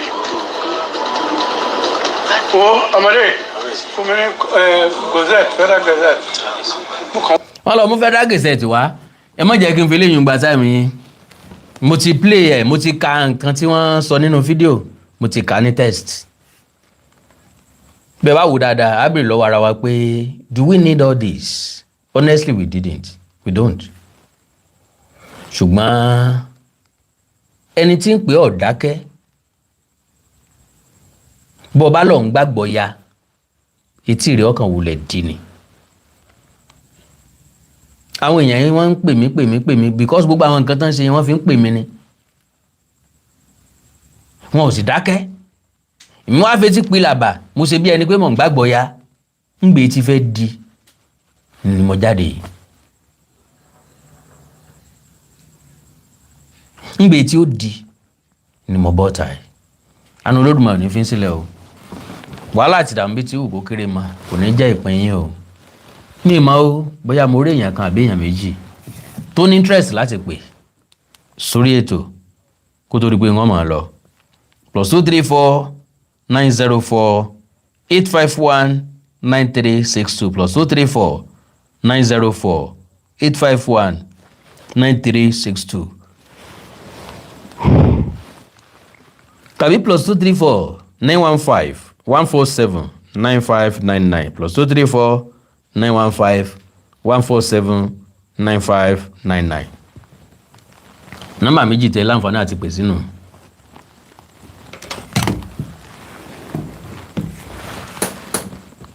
Mr. Tunde Okoli. Bàbá o. Ó ga. Ṣé wàá pa? First of all, my brother, mo appreciate the way tẹ́ ṣe ń try láti maintain ọmọlúwàbí ètò pẹ̀lú àwọn Ọ̀yọ́ àti Ọ̀wádé. Ṣé ọ̀pẹ́ yìí gan lẹ́kọ́ṣọ̀n wa? Bẹ́ẹ̀ni. Àwa kan ti mọ ọ̀rọ̀ ẹ̀dá táwọn tá à ń bá a ti mọ ọ̀rọ̀ àwọn ìbáwọ̀ ẹ̀dá tá à ń bá ká ní pé Yorùbá ni wọ́n ìbádá àwọn ń ṣe Yorùbá. Wọ́n ṣe Yorùbá àwọn Fúlàní bá mọ̀ pé wọ́n Fúlàní àti Bàbá ló wà lágbọ́dọ̀ bẹ́ẹ̀. So tá a bá wá expect fòfò pé a máa rí ìwà ọmọlúwàbí kan lára wọn bẹ́ẹ̀ we are never going to get it. Honestly. Kò possible. Honestly. Kò possible. Ẹ bá jẹ́ kìíní. Àwọn ìlàwọ̀ kan tá a ń try láti pipe down fún wọn sí a máa bẹ̀rẹ̀ sí jáde fún wọn. Gbogbo níwùsì Adéyẹmí tó fẹ̀yìn burúkú lẹ̀ fún wọn tá ọ̀wọ́ Adé fẹsẹ̀ dé ìburúkú yẹn tó wá ń gunpá lórí ìburúkú ẹsẹ̀ burúkú tí Adéyẹmí fi lẹ̀ fún. A máa kọ́kọ́ tún sọ lẹ́yìn dáadáa bí ẹbí jẹ́ fún mi. Ìbọjà ni bàbá gbé gbogbo àwọn ọmọ tó kójọ ọjà ló fi wọ́n pè náà mẹ́nìtẹ́. Jọ gúgù ẹ̀kọ́ gúgù lásán Aláàfin Adéyẹmí àti gbogbo olówó you be amazed the kind of news channel tí ó máa gbé àwọn news jáde fún ẹ. Gbogbo wọn ẹ̀dá bá bẹ̀ sí kó jáde every day ká máa post ẹ̀ one by one fún wọn rí máa post ẹ̀. Ìyá oníbàbà ṣọ́ọ̀ṣì wọn ò fò ẹ má jà ṣe bí ṣe pé ó máa ṣọ́ọ̀ṣì òun kì í tó lọ́ṣọ́ọ̀ṣì ọ̀. Ìkọ́ débi kọ̀ tẹ̀ fẹ́ fi sọ ká ní pé bàbá Adéyẹmí yẹn ní làákàyè. Ok, ìwọ ń fi ọ̀rọ̀ Lord Lugard ni wọ́n fẹ́ fi sọ kókó pé ojú bàbá ẹ lọ. Lord Lugard was just 20 years old nígbà tó fi wá sí nígbà tí wọ́n bá wọn British fi sẹ́ńdẹ̀ wá sí Nàìjíríà 20 years old. Ọ̀rọ̀ ọmọ 20 years old ni wọ́n ká má tẹ̀ wá sọ pé irọ́ ni o. Èmi kò tẹ̀ dípò kó ká tiẹ̀ sọ kókó pé ká torí pé afẹ́ ájú afẹ́ establish argument ẹ̀ẹ́dẹ̀ ìjà gbà pé Lord Lugard sọ nǹkan tó yẹ tó parọ́ pé Lord Lugard sọ bẹ́ẹ̀. Lord Lugard sọ bẹ́ẹ̀. So ìwọ wá sọ pé Lord Lugard ṣe nǹkan báyìí so ìkan tí Lord Lugard ṣe òun ló gbọ́dọ̀ borí nǹkan tí ìwọ accuse bàbá Awólọ́wọ̀ ò dẹ̀ tún ṣe nǹkan tó ní bàbá Awólọ́wọ̀ ṣe pé bàbá Awólọ́wọ̀ tó jọmọ Yorùbá tó mọ àwọn bàbá ẹ̀ tó mọ wọn délédélé tó mọ kéde ó ṣe kò òyìnbó kò nílò òyìnbó kankan láti pàtó. Ta ló wà mẹ́ẹ̀ bọ́ bá mú máìkì tó jábọ̀ yìí. Kò nílò òyìnbó kan láti pàtó òyìnbó fóun. Wọ́n wá sọ pé nǹkan tí Lugard sọ ló yẹ kó borí nǹkan tí Awólọ́wọ̀ tó jẹ́ ọmọ Yorùbá sọ. Does that make sense? Kò make sense o.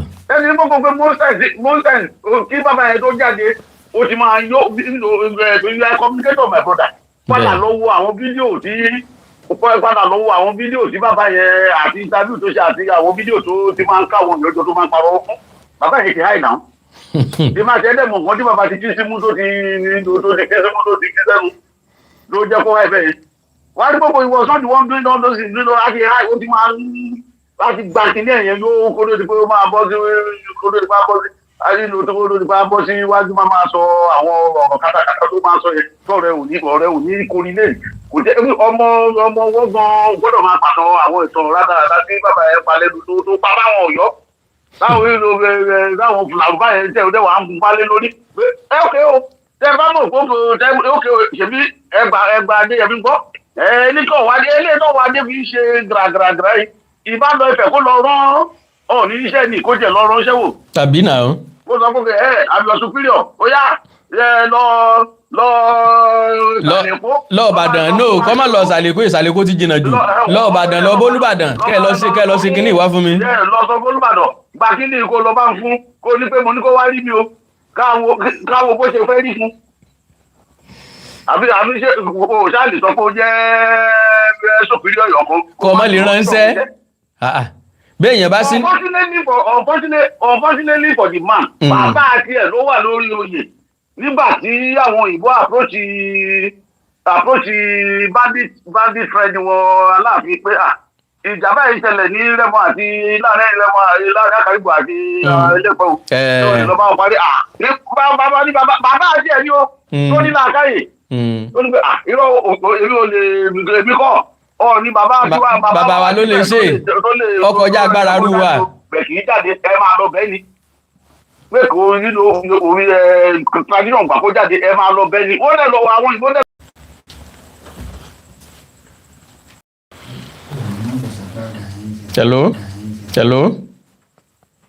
hello. ẹ kálẹ́ sà. ẹ kú jọ́ mẹ́ta o. yes sir.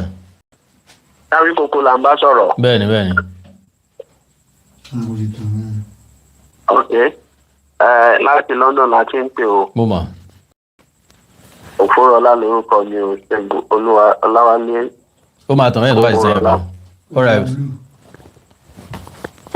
ọ̀rọ̀ yẹn ọ̀rọ̀ tí ẹ ń bá bọ̀ ẹ ti ń sọ látijọ́ yìí. bẹ́ẹ̀ni. ọ̀rọ̀ Ọ̀yọ́ àti Ọọ̀ni. bẹ́ẹ̀ni. ó ń ṣe ló ó dàbí pé bóyá mi gbọ́ rí ní ìgbésí ayé ibi tí ọmọ àbí gbẹ̀yìn ọmọ gẹ́gẹ́ bí ìtàn tí wọ́n sọ fún wa ńgbà tá a wà primary school. bẹ́ẹ̀ni sà. wípé wọ́n bí ọmọ mẹ́sàn-án ọmọ méjì àbí ọkùnrin kan obìnrin kan. gbogbo èèyàn ló mọ̀ wípé Olówu òun ni àkọ́bí ọmọ ọba tó jẹ́ obìnrin. ìdí àti túmọ̀ náà fi ń sọ pé ọmọ asunkúngbadé ni wọ́n torí òun ni ó lọ sí olókọ́kọ́ kúrò ní ilé tó jẹ́ obìnrin tó wá kí bàbá ẹ̀ tó gbọ́mọ wá kí bàbá kọ́mọ yẹn tó wá tẹjú mọ́ adé tí bàbá gbé sórí bàbá dẹ̀ wò títí kí lòun lè fi rẹ̀ lẹ́kún ẹjẹ́ ó máa lọ ó fi àwọn ìwọ̀fà àmì ìwà rẹ̀ fà mẹ́fà ó fi fi jáde kó lọ tẹ̀dó tiẹ̀ sí ìlú kan. ọmọ tó wá ti tó di àbígbẹ̀yìn tó tọ́ àtọ́bàjẹ́ tó wá di olórí tó ń tàpá sáwọn ẹ̀. èmi rò pé kíní yẹn lọ́jíkálì ilẹ̀ Yorùbá ìwà ọmọlúwàbí tó sì gbé bàbá àgbà wá fún mi nílé. kò pírẹ́ǹtì ẹ̀ bíi pé ìwà ọmọlúwàbí kankan wà nínú wọn. kò pírẹ́ǹtì ẹ̀ bíi pé ìwà ọmọlúwàbí kankan wọn rárá inú wọn dẹ̀ ń dùn nínú ìwà àbàjẹ́. wọ́n ń kílèmù tí ò right wọ́n dẹ̀ ń kọ́ ifá ó yẹ kí gbogbo ọba ilẹ̀ Yorùbá ó yẹ kán ṣèpàdé lórí wọn kán bẹ̀rẹ̀ sí demand fún ransom reparation. because jàǹdùkú náà fi pé wọ́n fi já ilẹ̀ Yorùbá yẹ kó develop ju bó ṣe wà lọ pẹ̀lú ọgbọ́n tí tọ́lọ́run fi fún wa. tó fi jẹ́ pé àwọn náà fi ogun olè tó fi kó wọn lẹ́rú wọn ń tà wọ́n sọ fáwọn òyìnbó. bẹ́ẹ̀ni. wọ́n tún wá tún lẹ́nu àwọn tó yẹ kó fọ́ bojú kó máa tọrọ ẹ̀bẹ̀ lọ́wọ́ àwọn ọtún tí ìjọsìn ń gapá at of this age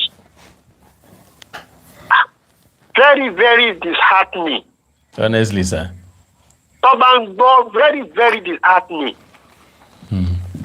Of recent ni àwọn Ghana náà fẹ́ gba reparation lọ́wọ́ Britain. Ìyẹn wà nílẹ̀ ṣé báwọn kan ló iná ṣiṣẹ́ yẹn tó ń ta ọmọ wọn sílùú òyìnbó. Sóko ẹrú. Wọ́n dẹ̀ wá identify pé Ọ̀yọ́ gangan ló lọ́wọ́ nú ẹ̀. Bẹ́ẹ̀ni. Àṣẹ so ó yẹ káwọn ọba Yorùbá bẹ̀rẹ̀ bóyá tó bá bẹ̀rẹ̀ tó bá wọn fà dédé yẹn wá stop nonsense tán ṣe. Ọ̀rẹ́ bàbá. Má jẹ́ wo mi. Bẹ́ẹ̀ni sá. It's high time fáwọn ọba wa nílẹ̀ Yorùbá kó dìde. Ṣé wọ́n wàá dìde? Kó palẹ́nu mọ́ kó jáwọ́ nu nonsense tó ṣe kó fèsì Ọ̀yọ́ ẹ̀ kó bó ṣe máa develop.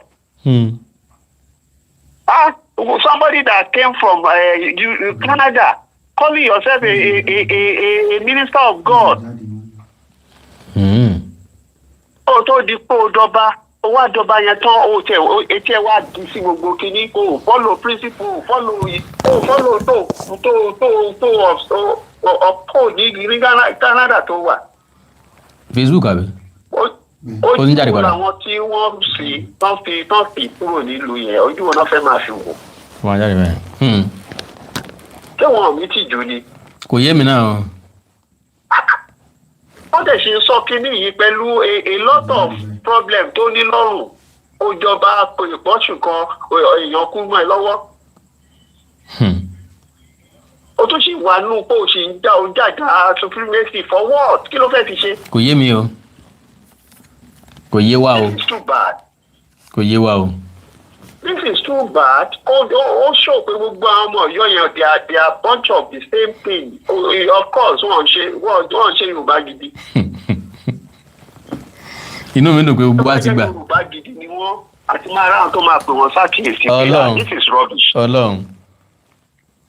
Yorùbá òun kò rírì ìdọ̀tí kiri. Pàápàá Ọlọ́run. Ìrìn ìdọ̀tí ni ìwọ kan náà ló gba olọ́dọ̀bálẹ̀ fún ẹ̀mí àlọ́rin. Àbí kí ló wá lọ sí palace ẹ̀mí àlọ́rin? Àwọn náà tó fẹ́ jọba ń bẹ̀ ni àbí wọ́n fẹ́ lọ wé Fúlàní láwàní. I don't know. God bless you, sir. Ọgbọ̀nà Sókótó lọ. O tún ṣe rárá, o tún mórílé lọrin. Olúmọrílé lọrin. Ìlọrin tán ti báyé yín jẹ́. Tán ti báyé wọn jẹ́ tán lé wọn dànù kó bẹ̀. Tán sọ ẹ́ da ọmọ òrukàn, tán sọ ẹ́ da Láàárín kiri. In fact tìjú ni nǹkan tìjú ni kò ṣe máa gbọ́ sétí. But àwọn ò lójú tì í. Àwọn ò ní. God bless you, sir. Ó wà obvious. God bless you, sir. Ó dàárọ̀ o. Ó dàárọ̀. Yes, sir. Jẹ́ pí kọ́ yìí. Hello. Hello sir, ẹ káalẹ́ o bàbá. Ẹ káalẹ́ sà. Ẹ máa kú iṣẹ́ náà Ọlọ́run á ràn yín lọ́wọ́ o. Àmín o, àmín o. Ṣé rí mo fẹ́ kẹ́ ẹ ṣe àwọn nǹkan kan. All right. Ti dójú ìsìtàwọ̀ bá láwọn nígbà. Ẹ bẹ̀rẹ̀ ìtàn bí wọ́n ṣe dá Ọ̀yọ́ lélẹ̀. Ìgbà wo ni ó kúrò ní Benin tó padà wá sí Ọ̀yọ́ àmì tó padà wá sí Ilé-Ifẹ̀. Okay. Wọ́n tó fi mú kó lọ sílẹ̀ Ìbàrùbá. Ṣebí ẹni tó dálẹ̀ tó ti pé 200 years àtẹni tó ti wà more than 13,000 years tí yàtọ̀ wà láàrin wọn. Yàtọ̀ ń bẹ. Ìyẹn á jẹ́ kí etí wọn ó là. God bless you, baba.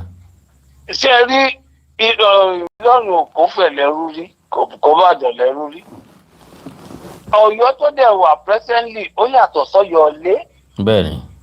Kì í ṣe gbogbo àwọn ọmọ ọba tó wà lọ́yọ̀ọ́lé lọ́wọ́ entitled láti jọba lọ́yọ̀ọ́. Ọ̀yọ́ ilé ní ìsìn kò lè máa claim power supremacy Ọ̀yọ́ ilé. Bẹ́ẹ̀ni. Láti pẹ́ kó fẹ́ ní ọkọ̀ tó fẹ́ claim. Bẹ́ẹ̀ni. Ọ̀yọ́ kó ló lélẹ̀. Bẹ́ẹ̀ni. Kò sí ní class Ọ̀yọ́ ilé. Pàápàá. Kò sí class Ọ̀yọ́ ilé. So kò wà entitled sí gbogbo nǹkan tó tẹ̀ ń fún yẹn rárá. Ó wà nínú gẹ̀ẹ́sẹ̀tì ìgbà tán máa tán níta ní superiority àwọn ọba wo ló yẹ kó dádé. Wọn ò pe Aláàfin. Ẹjọ́ òun ló dá Aláàfin Ọ̀yọ́. Torí pé ọ̀ràn míyàn gan ò tiẹ̀ gbádé kú òun fẹ́. kò bá dé kúrò ń fẹ́ títẹ̀ tí wọ́n sì Ọ̀yọ́ ilé ìlú ìsìn kò lè máa bí. eléyìí ò ládé kò ládé gbé kúrò lọ́yọ̀ ilé bẹ́ẹ̀ni. kò wà entitled sí supremacy tí Bẹ́ẹ̀ni. ọyàn ọgbà ẹ̀ tiẹ̀ fún gan ìbátan ní kọ́ńsílẹ̀ táwọn ọba tó yẹ kó dádé. bẹ́ẹ̀ni. so God bless you, sir. kò sí àwọn olóhùn kò sí gbogbo yàmàyàmà ẹ̀ kó délé compete pẹ̀lú ọba òbíní. God bless you, sir. ṣe gan mo fẹ́ kẹ́ ṣe history yẹn kẹ́ detail ẹ̀. All right, mo ti gbọ́ sir. ẹ God bá bless. sọ ọdún Ọ̀yọ́ lé kẹ́ sọ ọdún Ọ̀yọ́ the president Ọ̀yọ́ tá à ń pè All right, sir. kẹ́ jẹ́ ká mọ̀ Ọ̀yọ́ tá à ń pè yóò ti pè 200 years now. tó báwo lè ń lè claim sí gbogbo àwọn nǹkan tó fẹ́ máa subscribe síra ẹ̀ kò lẹ́tọ̀ọ́ sí. God bless you, baba. Okay, Ó dàárọ̀ ó ra ayọ̀ la máa sùn. Now, ọ̀gbẹ́ni kan sọ̀rọ̀ ń bí ọmọ Àtìbà nígbà tí gbọ́ bẹ́ẹ̀ ti mọ̀ pọ̀ ọmọ Ọ̀yọ́ ni ọ́. Ó wá ṣe mistake o. Ó ní Awikonko, you may proceed with your post regarding this unity. Also, the two kings have made a significant positive impact on Yoruba land. No, àrí impact ẹyọ kan, àrí impact ẹyọ kan. Sọ ìkànnù impact Aláàfin àná fún gbogbo ilẹ̀ Oòduà òjìrè. Just mention one impact he has made. God bless you. Sacred. Àmì rí dáadáa. Mo ń padà bọ̀ wá dúpẹ́. So impact Aláàfin àná ń gbogbo ilẹ̀ káàró òjìrè. Bá wa sọ nǹkan ẹyọ kan tí bàbá yìí ṣe tàbí méjì. Whatever t'Aláàfin àná bá ṣe fún fámìlì wọn nìkan ni o. Agbájé ló bá bẹ́ẹ̀ lóògùn àǹfààní mọ̀lẹ́bí ẹ̀ nìkan ni. Èmi ilé fọwọ́ ẹ̀ sọ̀yà bẹ́ẹ̀. Whatever t'Aláàfin àná bá ṣe. Tí ìbá ṣe ọ̀tẹ̀ yàtọ̀ sí ọ̀tẹ̀ wọn ló wà glaring. Wọ́n sọ̀tẹ̀ ọba, wọ́n sọ̀tẹ̀ ìjòyè, wọ́n sọ̀tẹ̀ gómìnà, wọ́n sọ̀tẹ̀ everybody. And we can say that categorically. So wá sọ impact wọn ní Yorùbá land fún wa. Kí náà ṣe? Kí náà mú bá wa? Jùjàngbà àti wàhálà lọ. Láti gbà wọ́n ti jọba bí wọ́n ṣe fẹ́ gbapò lọ́wọ́ Ọọ̀ni ni wọ́n ń lé káàkiri. Ọ̀tẹ̀ ni wọ́n bọ̀ ní ṣe títí dójú kú. Tòkí wà ní impact. Àwọn ọba tó kù àárín tí wọ́n ṣe ó wà significant. Àpẹẹrẹ láti mú nínú ìlú kálukú. Kí ni ìdàgbàsókè tí Aláàfin mú bọ́yọ̀? Wá ìtọ́yọ̀ tún wà níbi tó wà. Wá sí Ilé Ifẹ̀, fẹsẹ̀ ara ẹ̀rìn wá sí Ilé Ifẹ̀, wọ mọ́tò wá sí Ilé Ifẹ̀. A máa fọ́n píkṣọ̀ Ilé Ifẹ̀ àná ńgbà tó ní ọba Ọbọ̀kun Adésíjú Adé Olúbùṣe kejì ẹ̀bìtìkì mọ́pìrì tó wà lórí àlééfà. Then we give you another picture of Ilé Ifẹ̀ now. Kò wá compare and contrast. Kò wá rò pọ̀rọ̀ ẹni mìíní kò ní mìíní now. Impact on Yoruba land. Whereas your father and ancestors' influence is not existence anywhere in Yoruba land. No, ìwọ ló lè rí. Ọ̀n pé ojú inú ìran rẹ fọ́, ojú òde baba ńlá kú baba rẹ ti rà. So kò jẹ́ kó lè rí impact family mi. Come to my turn. You will see my father's impact. Kí ni impact tiẹ̀ ní society? Wé ni ẹ̀. Kọ́kọ́ wé ni ẹ̀ pẹ̀lú impact tèmi ní society. Ẹ gbọ́ mọ́.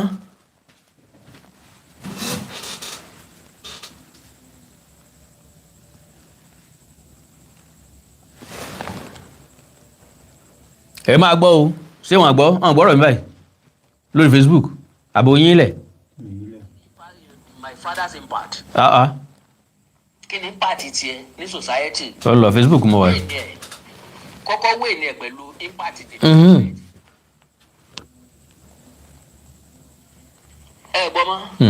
Ó lọ. So ẹ jẹ́ nǹkan tó sọ délẹ̀ o. Non-existence anywhere in Yoruba land. Notably, your village king is currently serving J-term in the United States. That is his own wahala. My village king, wahala tí ẹ níyẹ. Kì í ṣe my family king.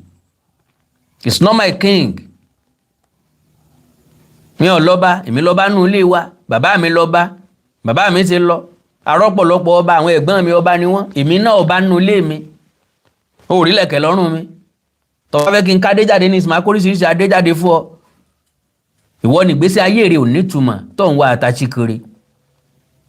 ìwọ ni ìran Fúlàní tó wá jẹ gàba sọ́yọ́ tó fi ń jọmọ Àtìbà. Ìbàrùbá l'Àtìbà Ìbàrùbá l'Aláàfin Abíọ́dún. Ẹlábíọ́dún ló bí Àtìbà. Abíọ́dún kú ní 1879 àbí 1779. Ẹlẹ́ẹ̀bí Àtìbà ní 1800. 11 years kó tó dìgbà tán bí Àtìbà ńlá Abíọ́dún ti kú. Bóò ló ṣe wá jẹ́ ọmọ Abíọ́dún? Torí Àtìbà ń lo fi ń jórúkọ. Ọmọ Àtìbà ni wọ́n náà pé rẹ̀. Ó túmọ̀ sí pé ò níran tàbí ọmọ baba ńlá kú bàbá rẹ̀. Ńgbọ́ fẹ́ sọ̀rọ̀ ní ìsìn òwẹ́ tó fẹ́ sọ̀rọ̀ sí. Ìkúrọ̀ rí ó soge kọ̀wẹ́ gbẹ́ ẹ̀ lórí sá. Ìwọ tó ò níran èmi tí mo níran. Ìwọ tó ò níbi èmi tí mo níbi. Ìwọ tó jẹ́ pé aṣálẹ̀ jẹ́ atọ́rọ jẹ́ làwọn bàbá rẹ̀ ṣe tán fi kú.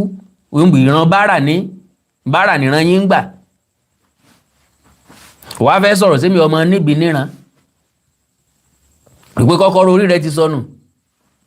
Facebook lọ́mọ kẹran mérò.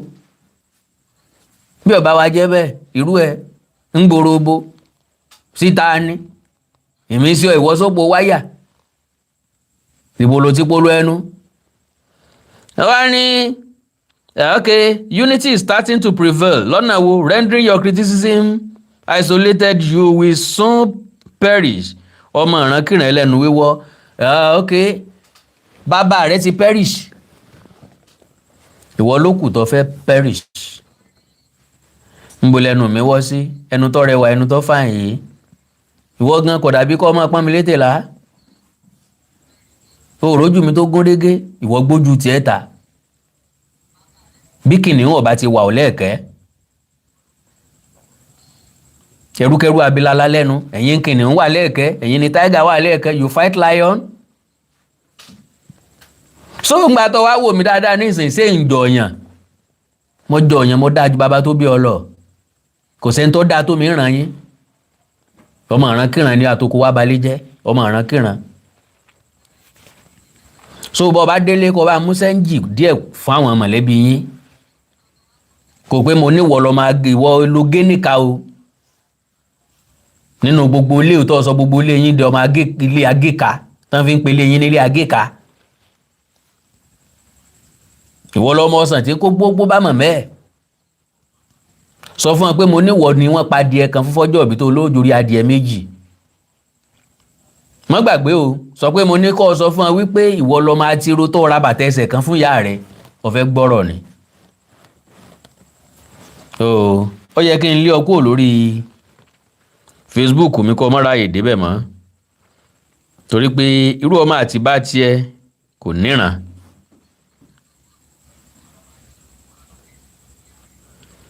Ọmọ Àtìbà tí ò níran, ọmọ Àtìbà tí ò níran o, kò níran. Orí ẹ̀ ò pé lọ́rùn ẹ.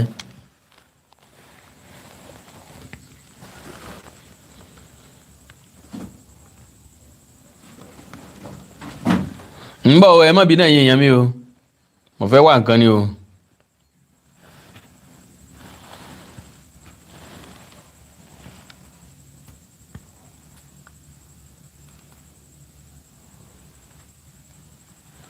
Ẹ má bínú o.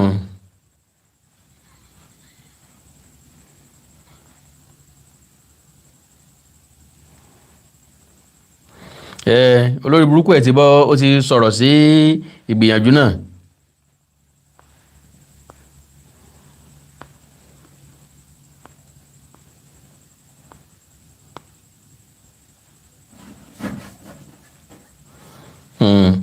Ọba yín náà àyàn fẹ́ ṣe bí ẹgbẹ́ yóò fi ìyá àlùdábírà. Òun náà gbà wọn ọgbàlejò Pẹ́lá àti Jáfíìsì. Àwọn náà sáárọ̀ ní bí ṣe ń káwọn ọmọdé mọ́ra kágbà mọ́ra ká má bàa pé òṣónú ni wọn. Àwọn náà sá mọ́ wọn kàn mọ́dọ̀. Ọlọ́run ràn yín lọ́wọ́, ẹ kú iṣẹ́.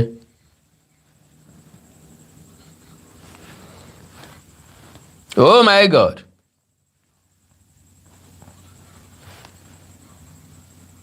Sorry ẹ má bínú ẹ̀yin èèyàn mi o. Ó ní tí mo wá gangan o.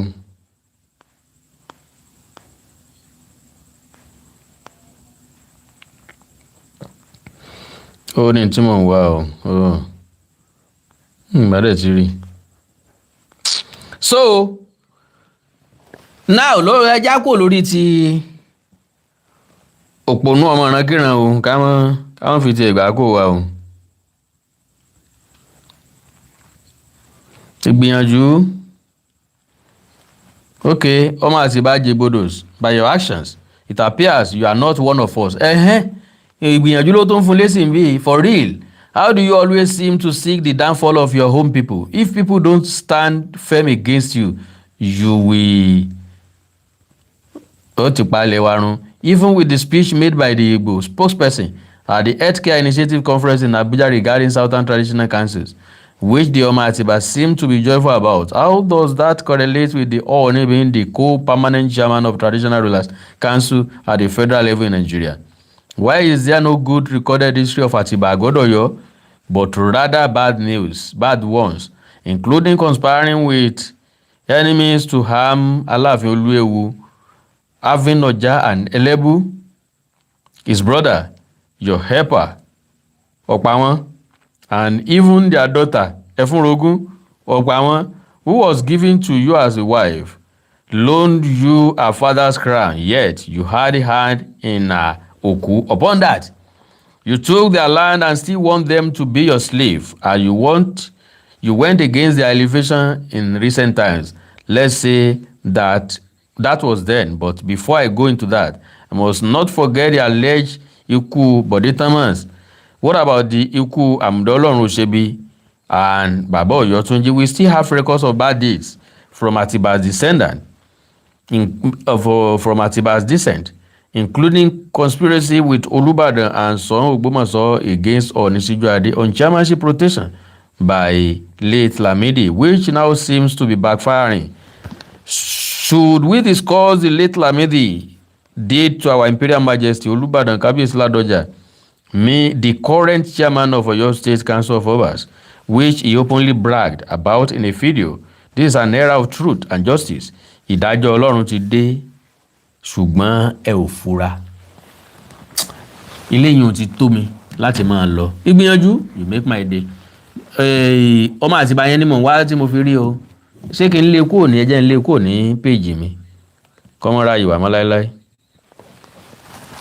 Bí mo lè gbà lé. Àbó nǹkan ti sá lọ.